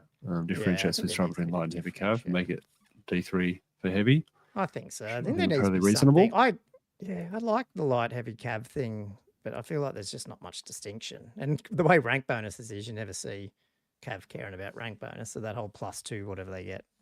Do they? No, they don't get +2. They just can get a rank bonus with 4. Is that what it is, or they get a +2? I can't remember. Yeah, I think it is with 4. It's so not used anyway. 1. Yeah. I mean, historically, they did attempt to make. What was this one? GW gave out Swift Stride like a drunk 60-year-old in RSL, buying drinks for any woman under 25 who comes near him. Sorry for those overseas. I don't know what an RSL club is, but you get it. Yeah. Thank you, Michael. Dive bar, sort of. Not really. I was going to say they used, Barding had a -1 move penalty. Like it always has had that.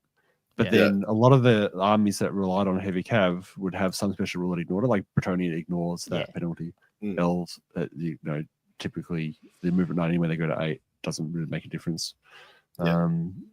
So thematically, the heavy cav should be slower, and they sort of have made a half-ass effort to have that. So going to D3 Swift Stride would fit that. Would fit that theme for sure. Yep, no, I like that. What else do I have? I don't know if I've had much. We haven't actually changed a lot because I don't think really it came down to buffing infantry and reducing characters a bit. I feel like that's a good start. There is only one other thing that I think be back in a bit. Needs to be done. Huh? Oh yeah, you're right. Oh yeah, it's 2 sets. Yeah, you're right. There's one thing, and Andrew we can catch him up on it. Is victory point changes. I reckon that's the third thing I would change. So infantry, buffing that. But yeah, that's got it. 40% characters, and back to the 50% if you knock out 50% of a unit. Yeah.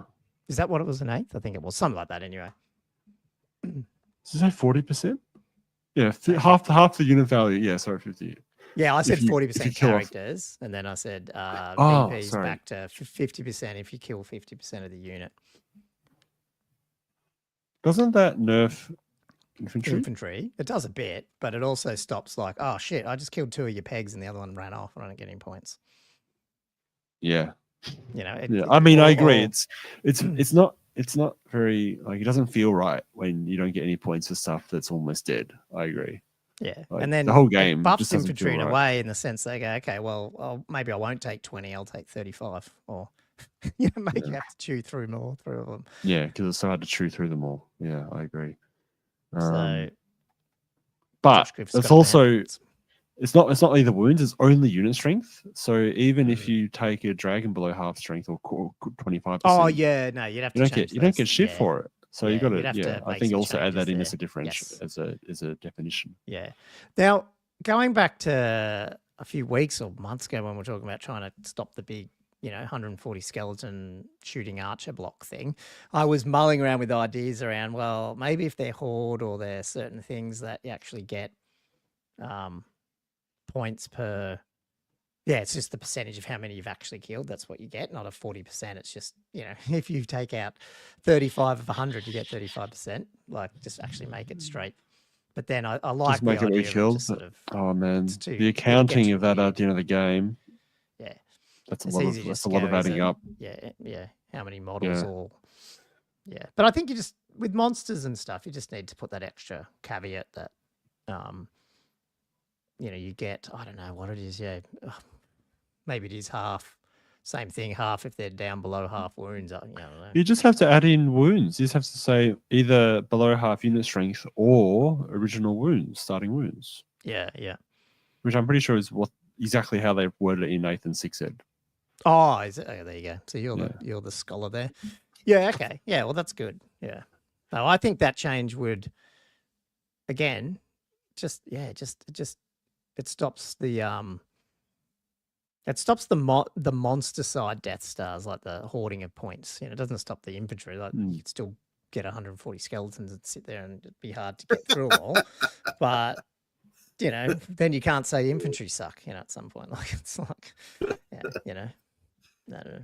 It's the aesthetics again. It's the aesthetics. Did you hear that one though, Andrew? Like I was saying, like the third thing I'd say the two I would sum up as infantry need a little bit of a buff with rank bonuses, and I'd do those two that I was talking about.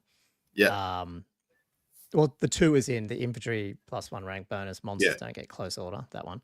40% character limit, and then VP's changed to say 50%. What did you say, Josh? Half your wounds or half your unit strength, you get 50% of the points if you've killed half the unit strength or wounds, depending on the. Yeah. So half the unit strength or half the wounds of the model, and you get 50% of the model or the unit. Yep. Cool. That's good. Yeah. Oh, yeah, that's good. Yeah, and then Michael. Yeah, well, that's the other thing. Decent terrain setups can solve for. Yeah, totally. Absolutely. Well, and that's the other thing. I'd potentially like to do, and this will probably be with Biv if we do it. Symmetrical. we would go with 9th age type maps or something where you've got more terrain and linear obstacles. See these, but also not symmetrical, but known ones. So you could publish a mission and say it's on this one, or that sort of thing. So I would never do that. You wouldn't publish it. Yeah, well, you just do. I just throw it down. I just do. I would just do. I would do a classic TO to set up. That's just too rigid for me. Looking at those diagrams. Yeah. Just just as a you get a vote. You get a. I mean, nothing. You guys can do it for sure. You're definitely a Biv organizer, so you get a vote. So it's all good. Oh, do I? Actually, putting terrain on the board. Yeah, the annoying thing, Josh, you're probably right, is when I look at them, there's way more terrain types than I actually own. So I'm like, oh, maybe I won't do that. Yeah, I think it's gonna be a headache because you'll be looking at the diagrams, trying to measure it all out. And then it'll get moved between rounds anyway, and you'll be like, "Oh, where was this? Where was that?" I did like the way that the 2+ guys were doing it, like and Michael's one where they make up their terrain pack. I think they were using the other ones. That's just square based, but they did make a few little changes. Yeah, for like depending on the mission. Yeah, so something like that, but not have it symmetrical. So to be like you get the pack.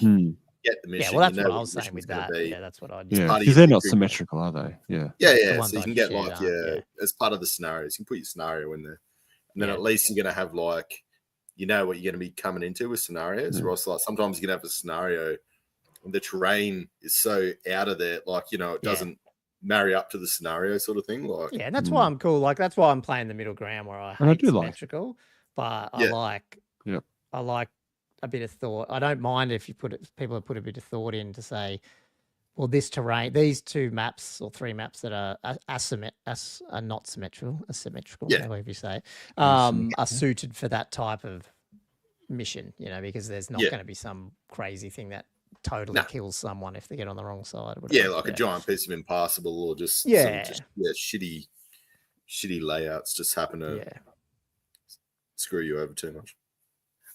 Yeah, well, I mean, the interesting, I think as much as people are talking about comp and all this sort of stuff, I feel like most people do just get back to a couple of things, which is cool. It means that, and if there is rumors, is what they're talking about. Was like we go right back to those ones that Euchene Cheffaw brought up. I think it was him, wasn't it? About what was it? There was other ones which I actually agreed with. Where were they? The 2 ranks. Oh yeah, the infantry fighting in 2 ranks. I like that. The hand weapon and shield bonus. Yes. Yep. Which I'm hoping he means like a +1 to armor save, not just a bloody 6-up ward parry save or that kind of thing. Yeah, that'd be good. Waste of time. Line breakers will be so good. And then a capped armor save for behemoths. Oh yeah. So I didn't even bring any of that up, but I would be totally fine. With saying, I wouldn't even keep it to behemoth. I would, because that fixes what we're trying to comp. Like, because that's taking a different way of making it easier to wound the monsters. You're getting more attacks from infantry blocks, so therefore they're producing more combat res, and you get to roll more dice, I guess. So people prefer that to static res anyway. And that does change the balance of the game completely. And then cavalry are also not going to be as dominant because the infantry, again, you get 2 extra ranks. Like, I think that would be a really positive change. I would still, if those 2, like, I'll bring this one back up. If it was those changes there, I would still want to see characters capped at about 40. I want people to make choices and not go, I'm going to take my level 4 and my dragon and everything. Yeah, I'd agree. I'd agree with 40 with those changes. Yeah, I'll give, I'll take 40% with those changes.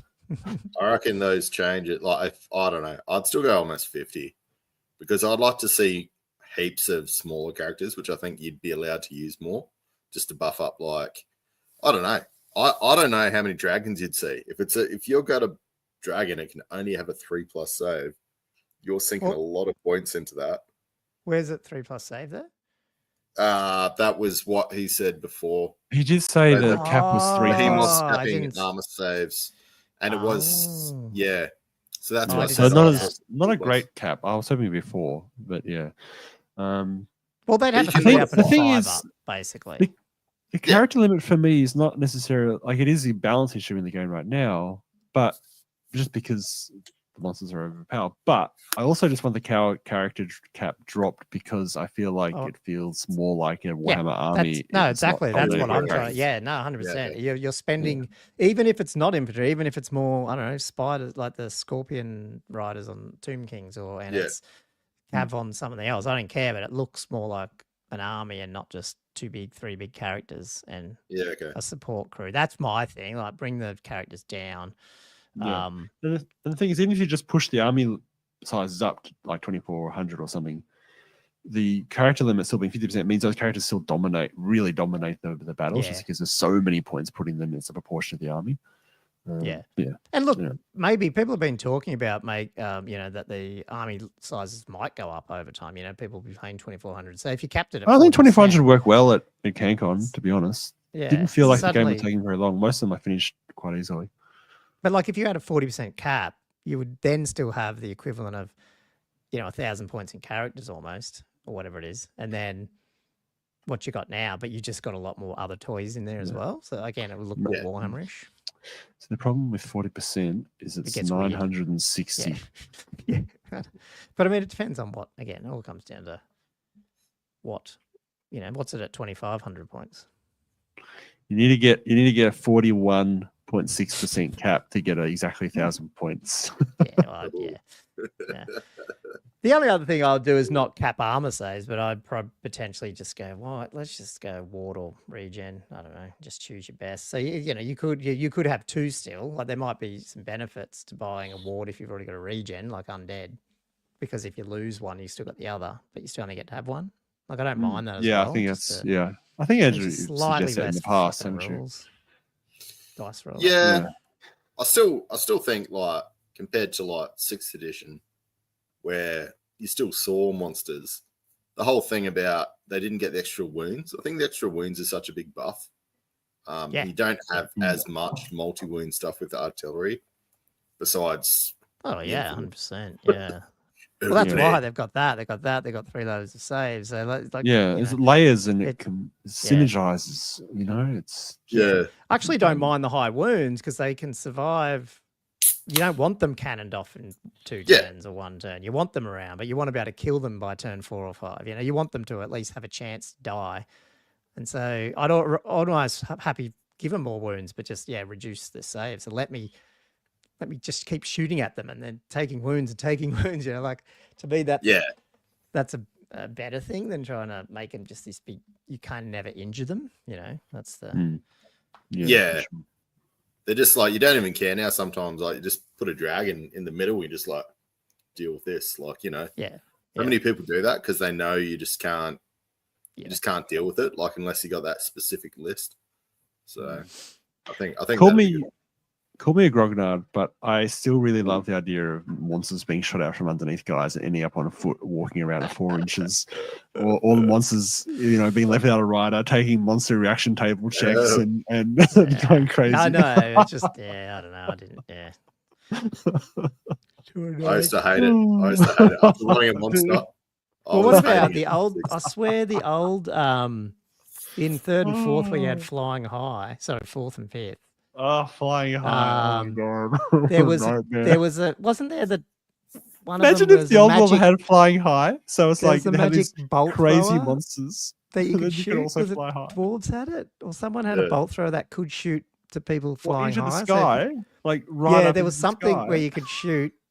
Dragon and plus, you're able to do challenges. That's amazing. But then if you kill the dragon, the dude would die because he would fall to his death. So people used to, like, if you killed them when they're up flying high, then you go for the mount because you can chop the dragon out, or the eagle, or the griffin from out under them. I know. Windlands. What's the one in the Hobbit? Automatically dead. Yeah, Windlands. The Windlands. Yeah. But I swear there was. Because 5th Ed wasn't Hero Hammer at all. 4th and 5th Ed didn't get dominated by heroes at all, did it? Cool. Well, that's our comp. I don't know what we'll end up with, and obviously Cam gets a say, but we might not have any because by the time we do a tournament, maybe there'll be no need for a comp. Who knows? Yeah, we're not actually going to instigate any of this, but it was a good chat. No.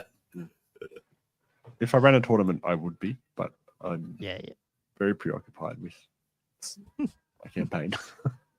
Oh, cool. Well, let me. Why don't we just give our patrons then a quick shout out and get into some news and just chat about that and hobby to close out our live stream today. Still got a good half hour or so, so if people are around and not asleep yet, or if you're on the other side of the world waking up. Look, I'm just going to jump over to our patrons. We've already given a shout out at the beginning. Patrons. I've been waiting for this all night. And I've just lost the patron screen on my other screen. Here it is. Found it.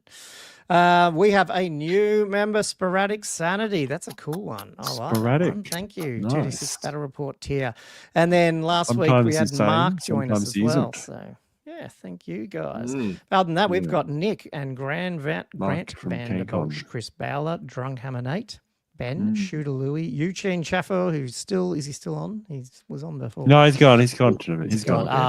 No worries. Benoît, Ed Fawcett, Cam the Dentist has also gone to bed. James McQuellin, Liam Fallon, Tommy Kublin, JAYE McBride, flatworldsedge, sexy, space, Jelley, different. Poor Jelley. He kept on thinking I kept saying sexy Jelley. Sexy Jelley. Sexy Jelley. This comment guy keeps calling me sexy. And it's funny, Jim's nickname is actually not sexy, but he did say that's how you say it, didn't he? Because it's SSXE, so I don't even know. Yeah, I think it's pronounced correctly. Yeah. No. Herald of the Old World, Kiel Hurd, David Lancaster, Tommydogs, Matthew Klein, Thumper, Matt Morris, Thomas Vavasow, Griff, Jess Tors, Wood Duck, Josh Griffiths, Nananawam, Daniel Broadstock, Jonathan Wangler, Elliot Mitchum, Gilthos, Draconos, Diesel, Danny Gamer, Robert Z, the Softy, OG Whirler, Tainted, Bobby Gergen, Cumwich, Sean Ritchie, Todd Lloyd, and the OG Chapstick, who's been with us for bloody ages. In fact, he is the only, I'm just looking at this, he's the only patron who's actually been here since 2023. Ooh. That must be when we kicked it off, late 23. Yeah, he joined in late November, and then there was a bunch around. Seems so long ago. It is. Been going for a while. It has. So big thank you to those guys. Again, if you're listening to this and this far through, jump over to patreon.com/oldworldfanatics and join them over there. Cranking some. We got any other questions? I thought. So Miss Junks did leave this here, and I thought, did I paste it in here? Where was it? Banners. Maybe I didn't. Ah, shit. Miss Junk, which Jay said, would you like to see a Warhammer roleplay come back, and would you like to see it in it? What would you like to see in it? Didn't someone ask us that? I believe we discuss it last week? We have discussed it at some point. Because I think we don't know anything much. I mean, I played Warhammer Roleplay 1. Yeah. The only thing I said was I'm pretty sure Cubicle 7's working on it, and I would get it because it's good to get. Like, I'm assuming it will bring heaps of the lore in because they're very big on that stuff. But realistically, I haven't really thought too much about what I'd like to see. I just want to see the story progress, and that doesn't have to be Warhammer Roleplay. It can be books. It can be more Arcane journals. Yeah. We really don't know what's happening. No. I don't even think GW knew what was happening. That's why they've had to correct themselves a bit in terms of saying it's not actually hundreds of years. It's actually close to the War of Chaos, isn't it? Is that what they're saying now? I don't know. It's like it's not the time of the three emperors. It's after that. Like everyone, like the whole thing was a bit screwed around, I thought. So, yeah. I don't know if you guys had anything else to add on that one. There's another big one, which is Bretonian faction focus. When's that happening? No. Keeps asking this every week. The age-old question. The age-old question. You know what you got to do there, Josh? You know what you got to do. I reckon we put Cam and Josh in a room, a video, and let them sort it out. Oh, yeah. Cam can come on for the Brett. That'll be gold. Okay. Yeah, cool. All good. I'll jump into a little bit of news and then we can close out with Hoppy. Do you want to do that? Yeah, sounds good. Okay, cool. And I've just lost the friggin' window. I can see it. I can click it on here, but I don't have my window open because we just looked at that, didn't we?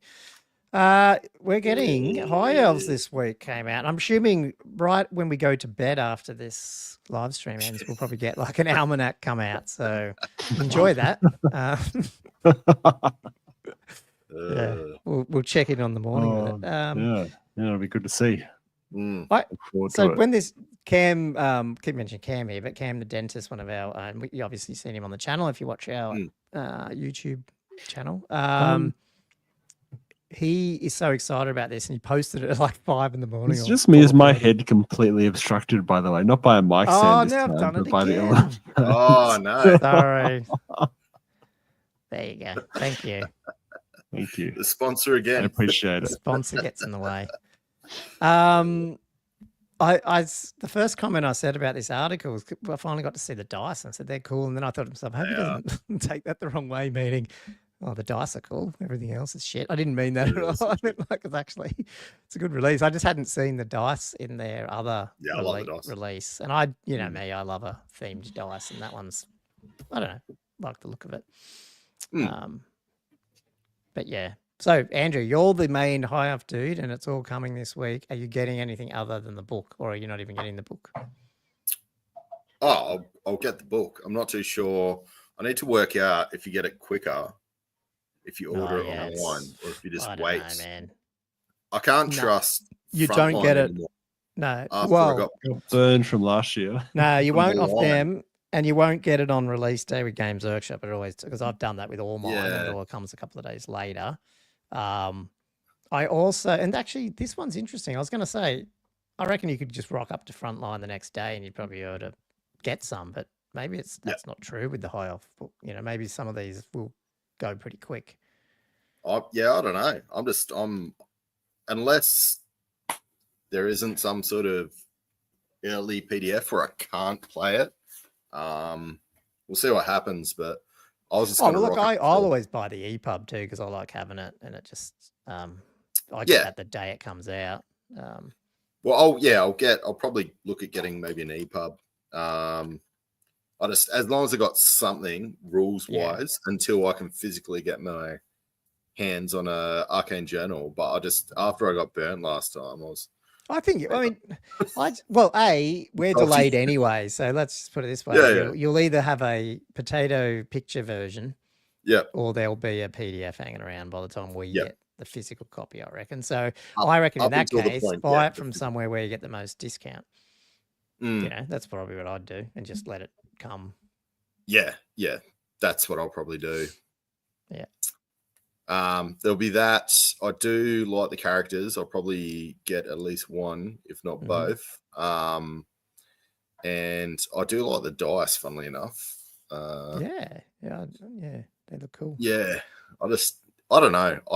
I do like having more dice, but like the smaller dice. Yeah, you're a small man, and I'm a big dice man. Yeah, that's only because I was playing, doing battle reports so much that and especially when they were picture ones, like the small dice were pretty hard to read a lot. That's why I went to the bigger ones. Yeah, they are. And then I just stayed with them. Yeah. So.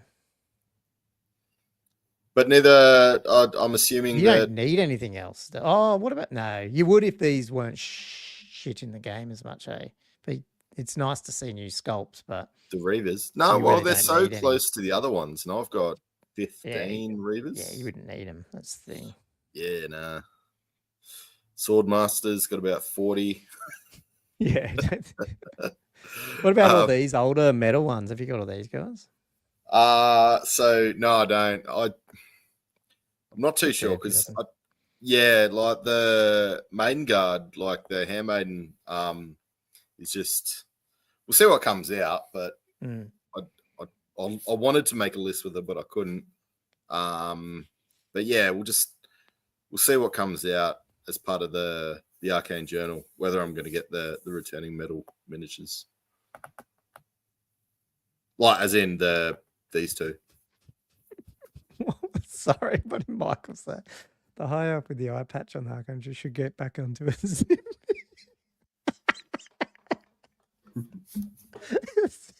Bit of weight gain there, eh? On the elf. Oh, fucking hell. Sorry, Michael. That's good one. Yeah. Is she a bit too chunky? Yeah, I think so. I think that's what he's saying.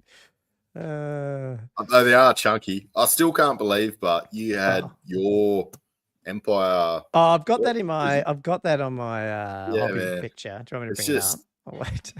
Oh no, sorry, I didn't want to. Keeps coming up with them. What the heck? Didn't want to give away. Handmaiden going to battle or Burning Man. Sorry, I'm getting everyone dizzy scrolling up and down. Up and down. The other thing too is your I love the Lord of the Rings eagles. That's where you've got yours from. Hey, there's so much. Yeah, so shit. Those old eagles. They're just I can't. You know, sometimes you're like, why? Like why? Yeah. Well, that's. Yeah, we're going to be saying that hard when Wood Elves come out, when they bring that treatment out. Everyone's going to be going, what? Why? Do you think they bring that one out? Oh, yeah, it's in the pictures. Isn't it? It's in the book. It's a 5th ed or 6th ed? Yeah, the original metal one. Yeah. Oh my god. I would take that treatment over that eagle any day of the week. I would too. Actually. Yeah. Me too. 5 of those treatments. The Hobbit Eagles look so much better than that one. Oh, so much better. Is that what it's from? The Hobbit? Is that those ones? Not the Lord of the Rings? The plastic ones. Oh, they might be Lord of the Rings. No, I'm pretty sure the Hobbit. I don't think it's mine are pretty old. Yeah, I've had them for quite a while. They're always out of stock. Either way, I actually looked them up the other day, and I got a notification from Games Workshop that they're in stock, and then I went, "Oh, God, I put that on there." Like I must have put like a email thing ages ago. They're so good. The only problem with them is because you use them as chaff, they're really hard to fit because they're so big and long. Big. Just, for a shitty chaff piece, there must be some. I haven't even looked, but there must be some good 3D eagles these days, surely. Yeah, surely. Yeah. Can you scroll down to the next one? Yeah. I love it. Edgew's getting this one for sure. Merworm. Yeah. Merworm. There was so much angry posts going, "Oh, GW don't know how to sculpt anything anymore. What's this new model?" How funny is that? Really? I guess if you don't follow it and you do think it's a new sculpt, maybe. Yeah. But they don't know what they're doing anymore. Oh, that's great. But the funny thing is, it's old. It's so by old. Trish, wasn't it? It's Morrison, yeah. Well, Trish Morrison, that's it, yeah. It's showing how good some of those sculpts are, because people are like, "Oh, that's a new sculpt." Like it. True. Yeah, they actually didn't think like not like some of the old derpy ones. Yeah. Yeah, I the detail. I don't overly like it at all, but still, that's I don't know. I can totally see what she was trying to get with it. I agree. The aesthetic isn't really what I'd be up my alley, really, but I think it certainly portrays what she was imagining, and I do like that. Yeah, it's something that looks very ungainly out of water, but you can see if it hit the water, it'd be like super scary to be swimming around and suddenly have this thing turn up next to you on your boogie board, take a bite out of your boogie board. Oh god, yeah. We getting a high elf option. It's got a few of those little debuffs and buff things, doesn't it? It's a -2 to hit, get shooting, but it does -1. What was the rule for it? It does something. I can't remember. Yeah, the freezing. Is it -1 strength or -1 initiative or something? The freezing. Yeah. Well, that's. You're talking about in the old world? Yeah, they they leaked some of the rules. Oh, they did. Okay. Yeah. Well, when they brought it out, it was back the other day, whatever it was. Where is it? Sorry, not leaked. They previewed two of the rules. Actually go to old world, eh? This one.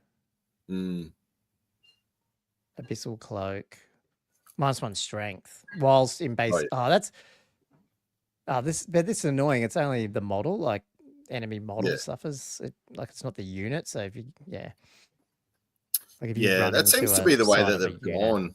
A lot of the things like high elf with like an initiative, it's models. It's not the unit. Right. Yeah. So it seems to be sort of across the board a bit. And then we do get this, which was just pushing on a bit, but this has been on eBay. So obviously Wood Elves are we knew Beastmen and Wood Elves are coming. But yeah, they're all going to be coming up hard, aren't they? After, well, I guess this will be the interesting thing. We saw that massive gap between Dwarves and Chaos, but now we've been told that Beastmen and Wood Elves are coming. I wonder when they will come.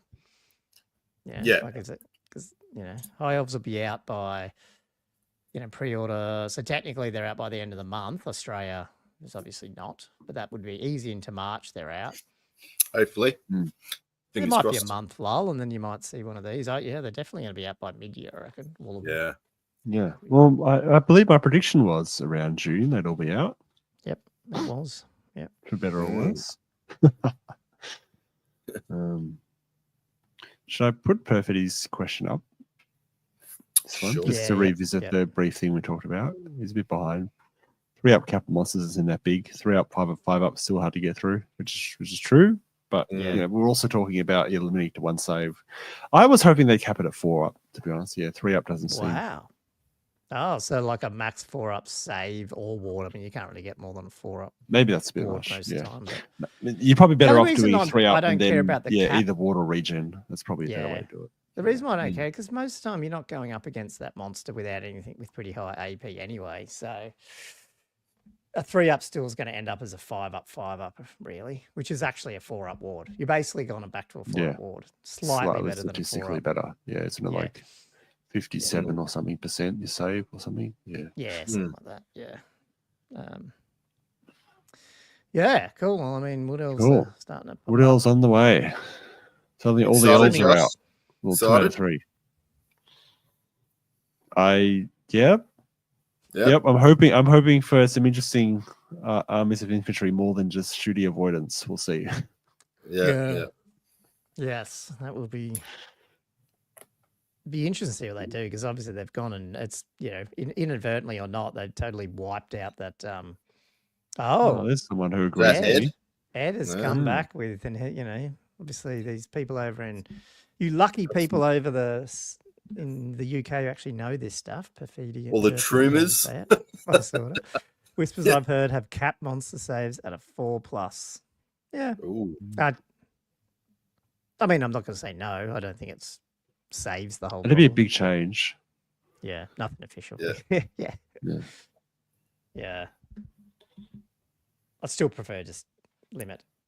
Yeah. To be honest, everything I'd still rather 40%. I want people to make choices. Yeah, in their army. I think 40% regardless of what monsters do. Yeah, I agree. Do whatever you, but it doesn't stop it. Yeah.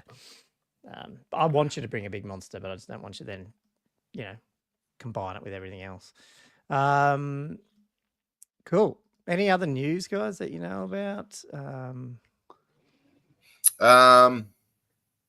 No, just tournament news. I saw Moab was looking for. Oh yes, that popped up today, but it's obviously not in the system yet. But they've actually got call out chasing some TOs, possibly. TOs in it's first week of May, I think. Yeah. It's crept up. Yes, because we've got a lot in Feb. You're going to March. You're going to this one, Hey Old World. Yeah. Autumn March.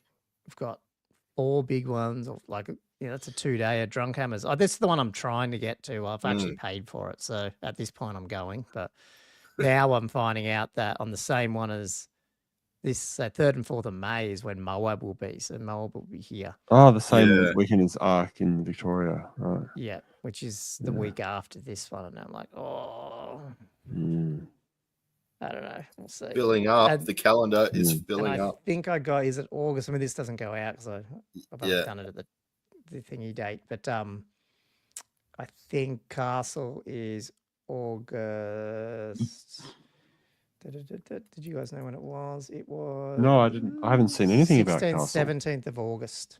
Ooh. So that will be up here soon, July, August. So yeah. Because we also had the Dwellers Below. Oh, sorry. Sorry, the May event. Sorry, you're right. So the May event ShyCon. Sorry, I'm getting confused. You're right.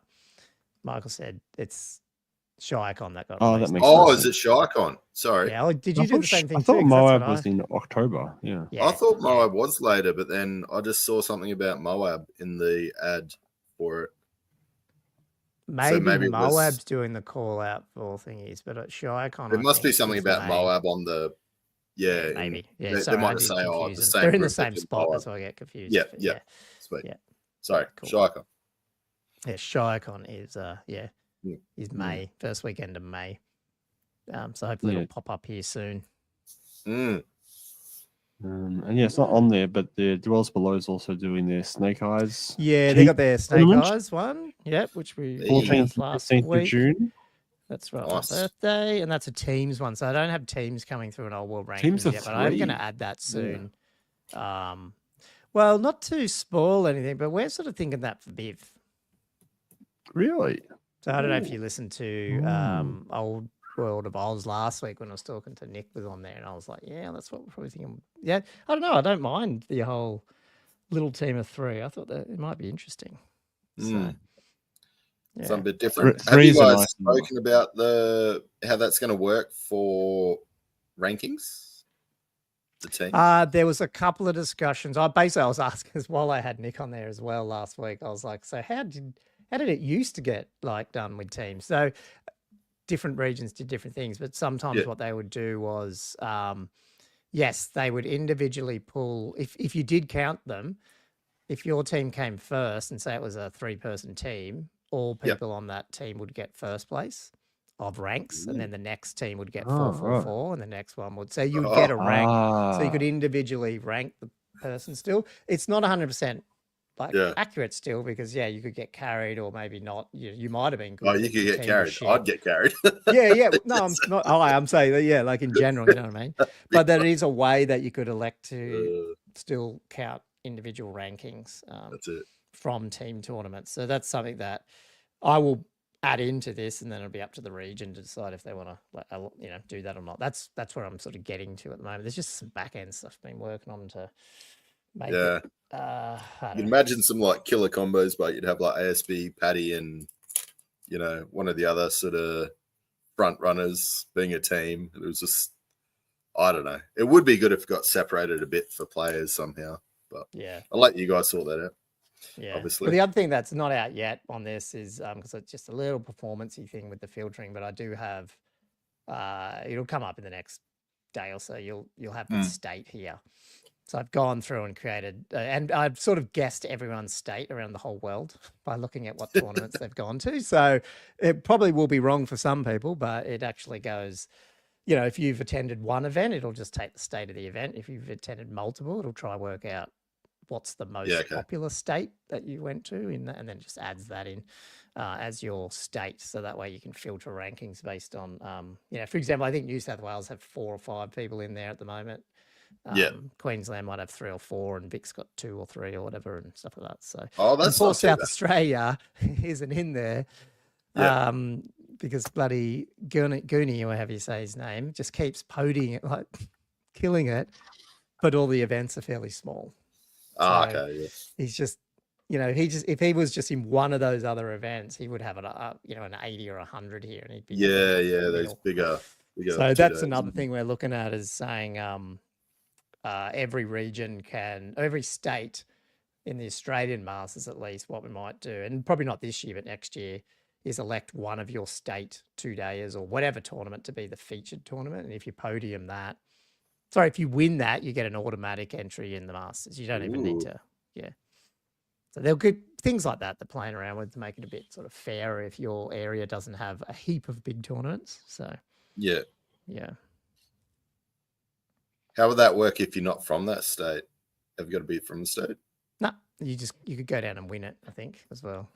And then it's just like a golden ticket. That's apparently what they used to, I don't know, because I wasn't. I think there was that back in the 6th or 7th days. You could go and you had people doing that. Like they'd fly down to South Australia and try to take that out to get the golden ticket into the Masters. Try to get the golden ticket. But it's amateur. Hey, if you're going to do that, good on you. Oh, yeah. Like, what can you do? You can't have it totally fair. Hey. Oh, it's some effort to go to. It's exactly. Yeah. Cool. Do you want to throw up some hobby, Josh? I actually really have none. I've got stuff to talk about, but not. I can't wait to see Josh's hobby. I've been eyeing it off for half the episode. Trying to work out what it is. Guys. Can't wait for this. Right. I mean, I've actually been pretty occupied this week. Nice. So I've actually got a lot of painting done. All of which is related to my 6-ed campaign, by the way. So these are the classic 6-ed, not classic, but middle hammer, I guess. Blood letters that I've done. Printed? Yeah. No. Yes. Okay. Sorry. Yeah, they are. Yeah, they are. Okay. It's so cool. I just wasn't. You know how there's that other printing? I can't remember the company, but they did the big VC range at late last year, and I got them all. Like they look almost like the 4th, 5th ed era, but they're actually. I wouldn't say they're pirated or anything. They're all made. They just look inspired by. Yeah, they look exactly the same. They look so good. I was just wondering if that was the same company or not. Yeah. No, I was cracking through these guys. These are pretty much just tabletop done. Nice. I haven't heard the details. These are almost entirely contrast with shading. That's really all I've done. So this is Josh's speed paint essentially effort. Because I was just trying to get the demons done for the demonic scenario thing that I have going on in the campaign, where all my demons are sort of just zenithal primed. So I also I chucked through these guys, and I also chunked through some of the classic horrors as well. They look so much better than the new ones. They just so much character, isn't it? Definitely, because if they're so splitting, much character. Yeah. They're splitting. They look really mutated. Yeah. I use some of the epic bases, sort of flamey things to give the different sort of indigo fire and stuff like that. That was a bit of fun. I did reduce the unit size. I think at 18, but I started to cut the unit size down a little bit because it was just too chunky. Are they both printed? Sorry. Mm-hmm. Yeah. Sweet. Yep. My entire demon, all of the demons are printed. Yeah. Yeah. From mysterious source. And then the other, so that's my painting because I've done full 2 units in a week and a half or something since pretty much since I got back from CanCon. That's all my output in that regard. And then I stumbled upon this is 6-ed stuff, guys. So strap in.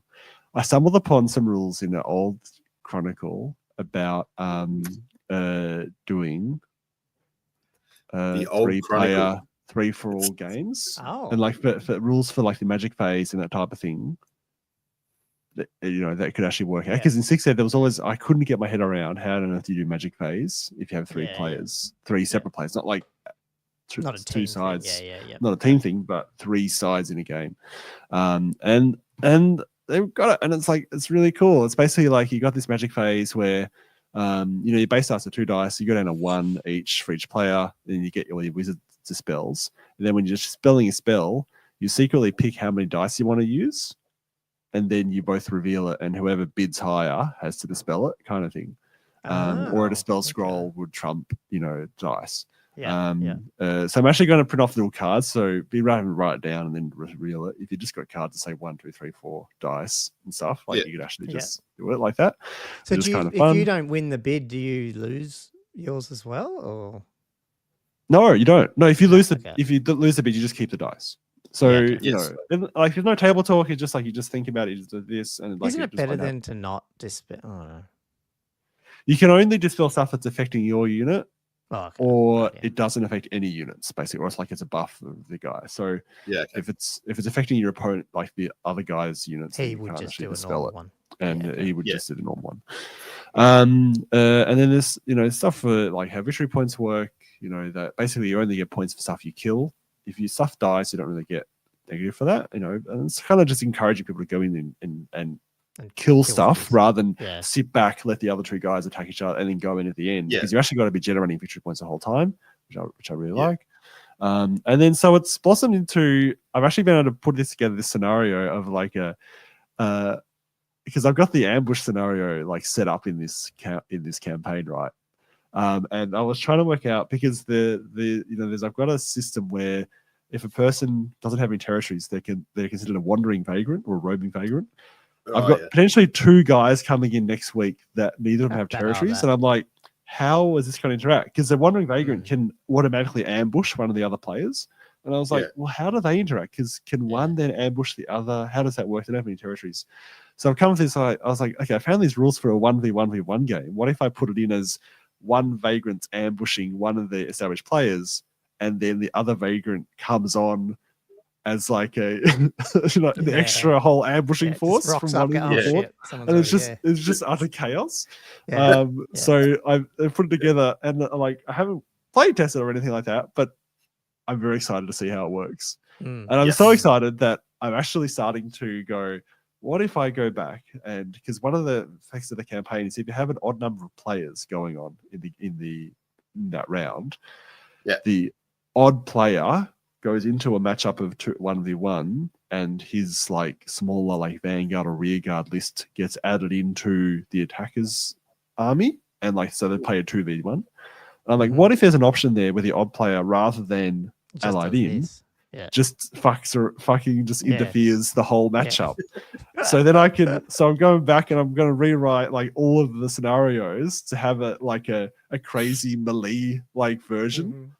Like rather than such like a Skaven thing to do too, and rather than because I've worked out like with the surprise attack where normally you've got a diagonal deployment where the attacker also has a small force coming in behind the defender's corner. I've got this melee version where it's still diagonal deployment, but instead of the attacker having a surprise attack coming on in that corner, the interfering player has 2 forces coming on from each corner, so the attacker and the defender both are getting recharged, and like chaos. I'm so excited by this. I'm so excited. I've been furiously trying to get these rules together. Do you share them at Saturday? All I found these rules on Saturday, and I've just been like working Which compendium was it? Was it like just? It was 2003. So one of the ones that has probably the one that has the least interesting rules in it, that no one really. Is that the one that had the steam tank in it? Or was that? And then I was 2002 maybe. That was 2002. Then got reprinted in 2004. Oh, okay, right here. But why I found out that is because I was Googling. I was like, I got to find rules for this. I really love how to do this, and I was Googling it, and I found like, as you said, Web 1.0. I found a post from the Warhammer.Empire forum from 2006 that mentioned there were rules in the compendium 2003. I was like, fuck, I gotta go read these immediately. Yeah. And when I found them, I was over the moon. Especially now that we got SSL on it. Yeah. That's cool. That's my hobby. So my next campaign round is this Sunday. So it'll be fun. I don't think I'll have all these rules done by then, but at least I've got the vagrant stuff. So, sorry, do you share with this So they just rock up and you just give them the scenario. There's no prep really. Is that what generally happens? Or? Well, the demon one was a surprise. But I have shared the vagrant one, so they're aware of it. Yeah. Okay. Cool. I also can I just one other thing that reminded me. This is funny. So one of them was posting a photo of a empty base, and he was like, "I really want to run a chariot, but I haven't had time to put this chariot together. Can I just run an empty base as a chariot?" And I was like, "There's no way I'm letting you do that." Yeah, but I will. I've got the perfect solution, which is your lord's princess wants to be part of the battle, and if you want to run a chariot, you can have this pastel pink princess chariot as your chariot and run that. When the clock strikes 10:30 on Sunday morning, she'll be there and waiting for you. Yeah, that's it. Oh dear. I'm just looking through. So good. That's my hobby. That's good, man. Did you get anything done, Andrew? We played a game, which sorry, man. I was going to tell you, I am halfway through fiddling with it, and I'll get it out tomorrow. The game. The editing. Yeah. No. I put it all together. It's like 55 minutes long, so I'm actually going to cut it down a bit. Yeah. Because usually I try to get them under 30. We're aiming for the 30 minutes. That tends to. I didn't realize. Usually we don't record enough, and I was always like, "Oh, Cam's really like Cam actually does a lot of action ones when he does it." Let's try and do more of that, but I think we overdid it. Overdid it. There were quite a few dice rolls, I think, on the camera. Yeah. So I'll have I might just skim back through it tomorrow and cut some stuff. And for some reason, your audio is way lower than mine. I'm like, fuck, yeah, you were saying that it was like heaps low. We'll just switch it to our mics can go on left channel, right channel, and then the editor I do, you can fix it up. I just generally don't bother, but maybe I should from now on. Anyway, that's technical. But yes, we did get a game in. Yes, we did. I was looking because I've got the tournament coming up, and I'm still stuck on whether to go. I'm back on the High Elf wagon a bit because, High Elf was coming out, but then I'm like, how can I just give up on XYZ? This project. Cool. Yeah, I do want to see it all done and painted. That'd be cool. So I don't know. I don't know. I find elves are actually kind of cool, but that's the one I was just looking for, Josh. Yeah. I got it. And almost forgot to back at the beginning. This. Yeah. Well, the answer. Peter Miller said, sorry, I'll just read it out for the audio people. Peter Miller said, just an old world fanatic question. I've been playing fantasy old world since the early 2000s, and I'm so baffled by the Chaos Dwarves' popularity. They were so rare; it was hilarious. Maybe that's what. Is that a question or a statement? Well, now early 2000s. So when was the big hat era though? Because I feel that was before that. Because I remember some of the cool. There's this one battle report I remember reading, and I used to reread it because I had the Lamassu or whatever, and the other two flying ones, and it was a cool, 4th, 5th ed battle report. I was going to say 4th, 5th. I didn't see much. They were pretty big, but obviously because they were all metal and expensive, I think they just never went too far, I guess. But the answer to that, I forget who answered it. The question was, A, they were so rare, so you didn't see it a lot, and then B, for me, that's why I like them. The Forge World models I thought were so frigging good. That's probably what booted them out. The Tumakan thing really made it go well, wasn't it? Yeah, they were so sort of good. Aesthetic onto it. Yeah. Like there's hardly any big hats. Yeah. People love the big hats. I'm not a big hat fan, but they were just, I don't know. I thought they were real cool. That's why I got them. Man, I did it again. People just say this all the time, but someone else said there's a rumor like they're going to reprint Tamakan or something at some point. I'm like, if they did, that'd be awesome. But would they? I don't know. Yeah. But I'm not getting that. Wasn't somebody saying the other day, was that Rob, that apparently Chaos Dwarf was coming out in Age of Sigma or something? I don't know. Maybe I heard about that, but they came out they did some new ones in Blood Bowl. Yeah, I don't know. Yeah, I don't know. So we'll see. That'll stop them coming in fantasy though for a while if that's the case. Yeah, but at least you might have some GW models, I suppose, if you needed some models. Yeah. Did you do any other hobby stuff or actual you just don't know what you're doing with X? I was just scheming. Scheming. Yeah, I've been scheming so bad. Just every chance I got, I'm like checking rules and just trying to. Anyway, no hobby as such. Yeah. No, I didn't get any. I was trying to get Empire rebased, and then I was making good progress last weekend, and then I didn't get anywhere last week, and then that's why I switched back to Tomb Kings for our battle report because I just want them all on the right basis, and I had pulled half the knights off, and I was like, oh, no, that's going to be too annoying. Big job, such a big job. But I have airbrushed. I think I saw it last week. Yeah, airbrushed the. Maybe I hadn't done that last week. I'd done. Now I've got the Griffin ready to get painted and all that sort of stuff, and so I will just keep going on it, and get my normal Empire rebased and get some new, get some of the more Outriders done, as well as my Imperial Griffin painted. And the good thing about the Imperial Griffin, the general dude, I'm going to paint him in a way that he's not specifically Avaland or Middenheim. I'll just paint him fairly generically. That way I'll just use him in either. But then as I go through Middenheim, I'll have to, make them more obviously blue and white. But I won't need to rush them then because I'll just have an Empire army that I can use and play around with. But what I have done, which I haven't got everything here yet, is I'm trying to use the airbrush more. So I've bought a few little, I don't know if they're gimmicky things, but just to try and keep my airbrush out more type thing. So I've got a different cleaning thing that I'm got some extra little tools that are going to make it easier to clean because I never had these little brush things. And then I've found a desk mount, because have you got the little cup holder type mount thing that you put the airbrush on and you can, blow it out into the cup thing, that thing. Yep.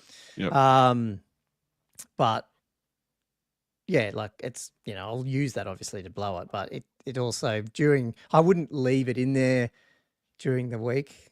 If I sort of cleaned it and let it sit there, because it's just, you'd knock it off the table and stuff. But this other thing, it sort of clamps on the edge of your desk and it can hold 2 airbrushes and I can just have it off the side. So I'm just going to do things like that, try to keep it out more and then work out where I'll put the compressor. So most of the time it'll be out, and then I just try to get better at working the best way to clean the thing as quick as I can so I can actually use it more.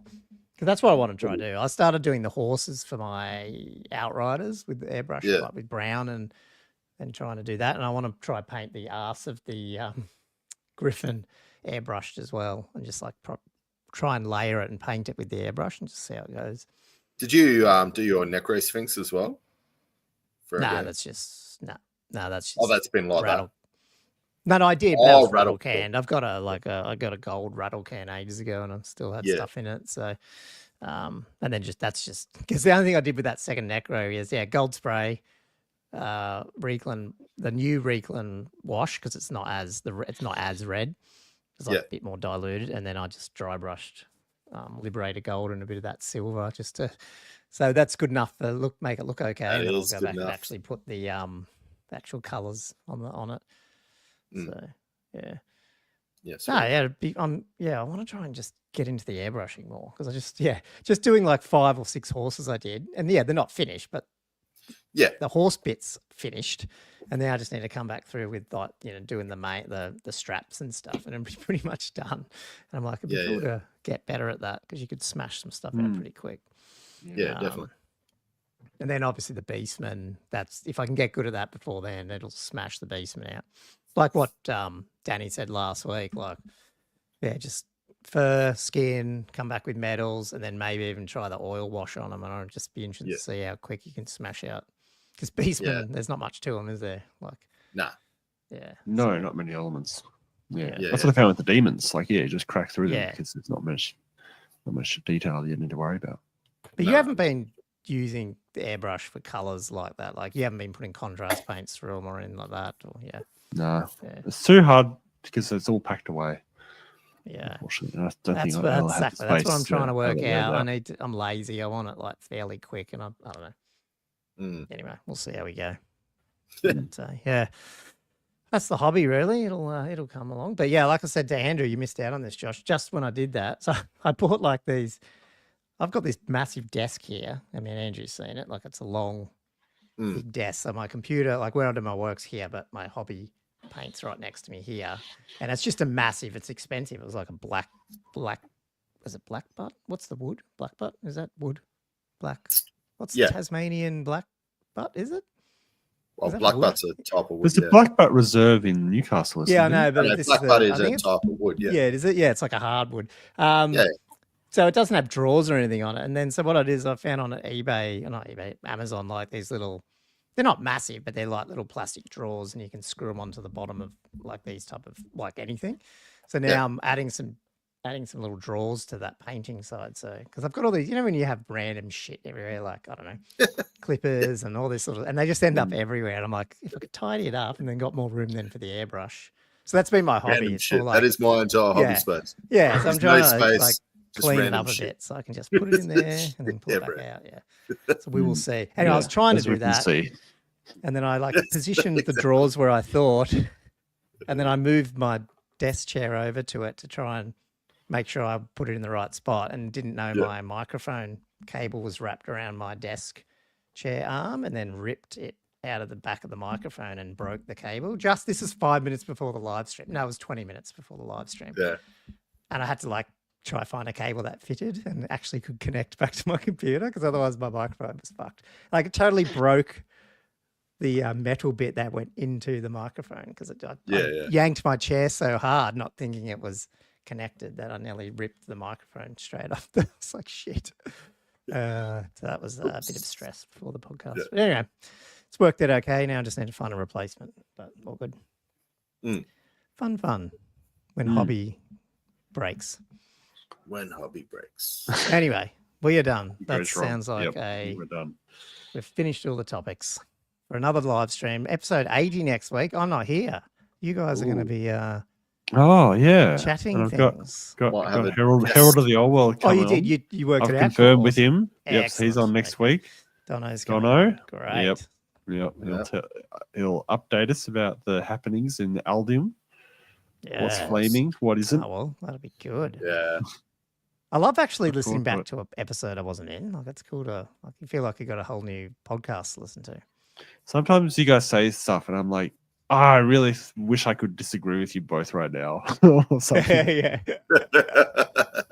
Not agree? Oh, damn. That's funny. That's funny. Anyway, cool. Yeah, well, you got 2 weeks. You got that, and then I'm back, and then I'm away again. So fun. Sorry, guys, but that's all good. You guys will handle the store. It happens. Yes, it does. Okay. Cool. Anyway, let's wrap this one up. Thanks for listening to an Old World Fanatics episode and live stream. We're doing these monthly at this point. If you enjoy these weekly ramblings, please give us a 5-star review on your podcast software of choice, or hit the like, subscribe, comment like you've been doing all night on YouTube. Really helps us. And, of course, if you're listening this far, I'm assuming you're already a Patreon, but if you're not, jump over to patreon.com, Old World Fanatics. Jump over there, and it really helps support the show. Up until, well, actually, I was going to say until then, I'll see you next week, but I won't. And Josh Andrew will. McDonough. We will. I'll close out the stream. Thanks, guys. Have a good night. Have a good week. Thanks, guys. Ciao.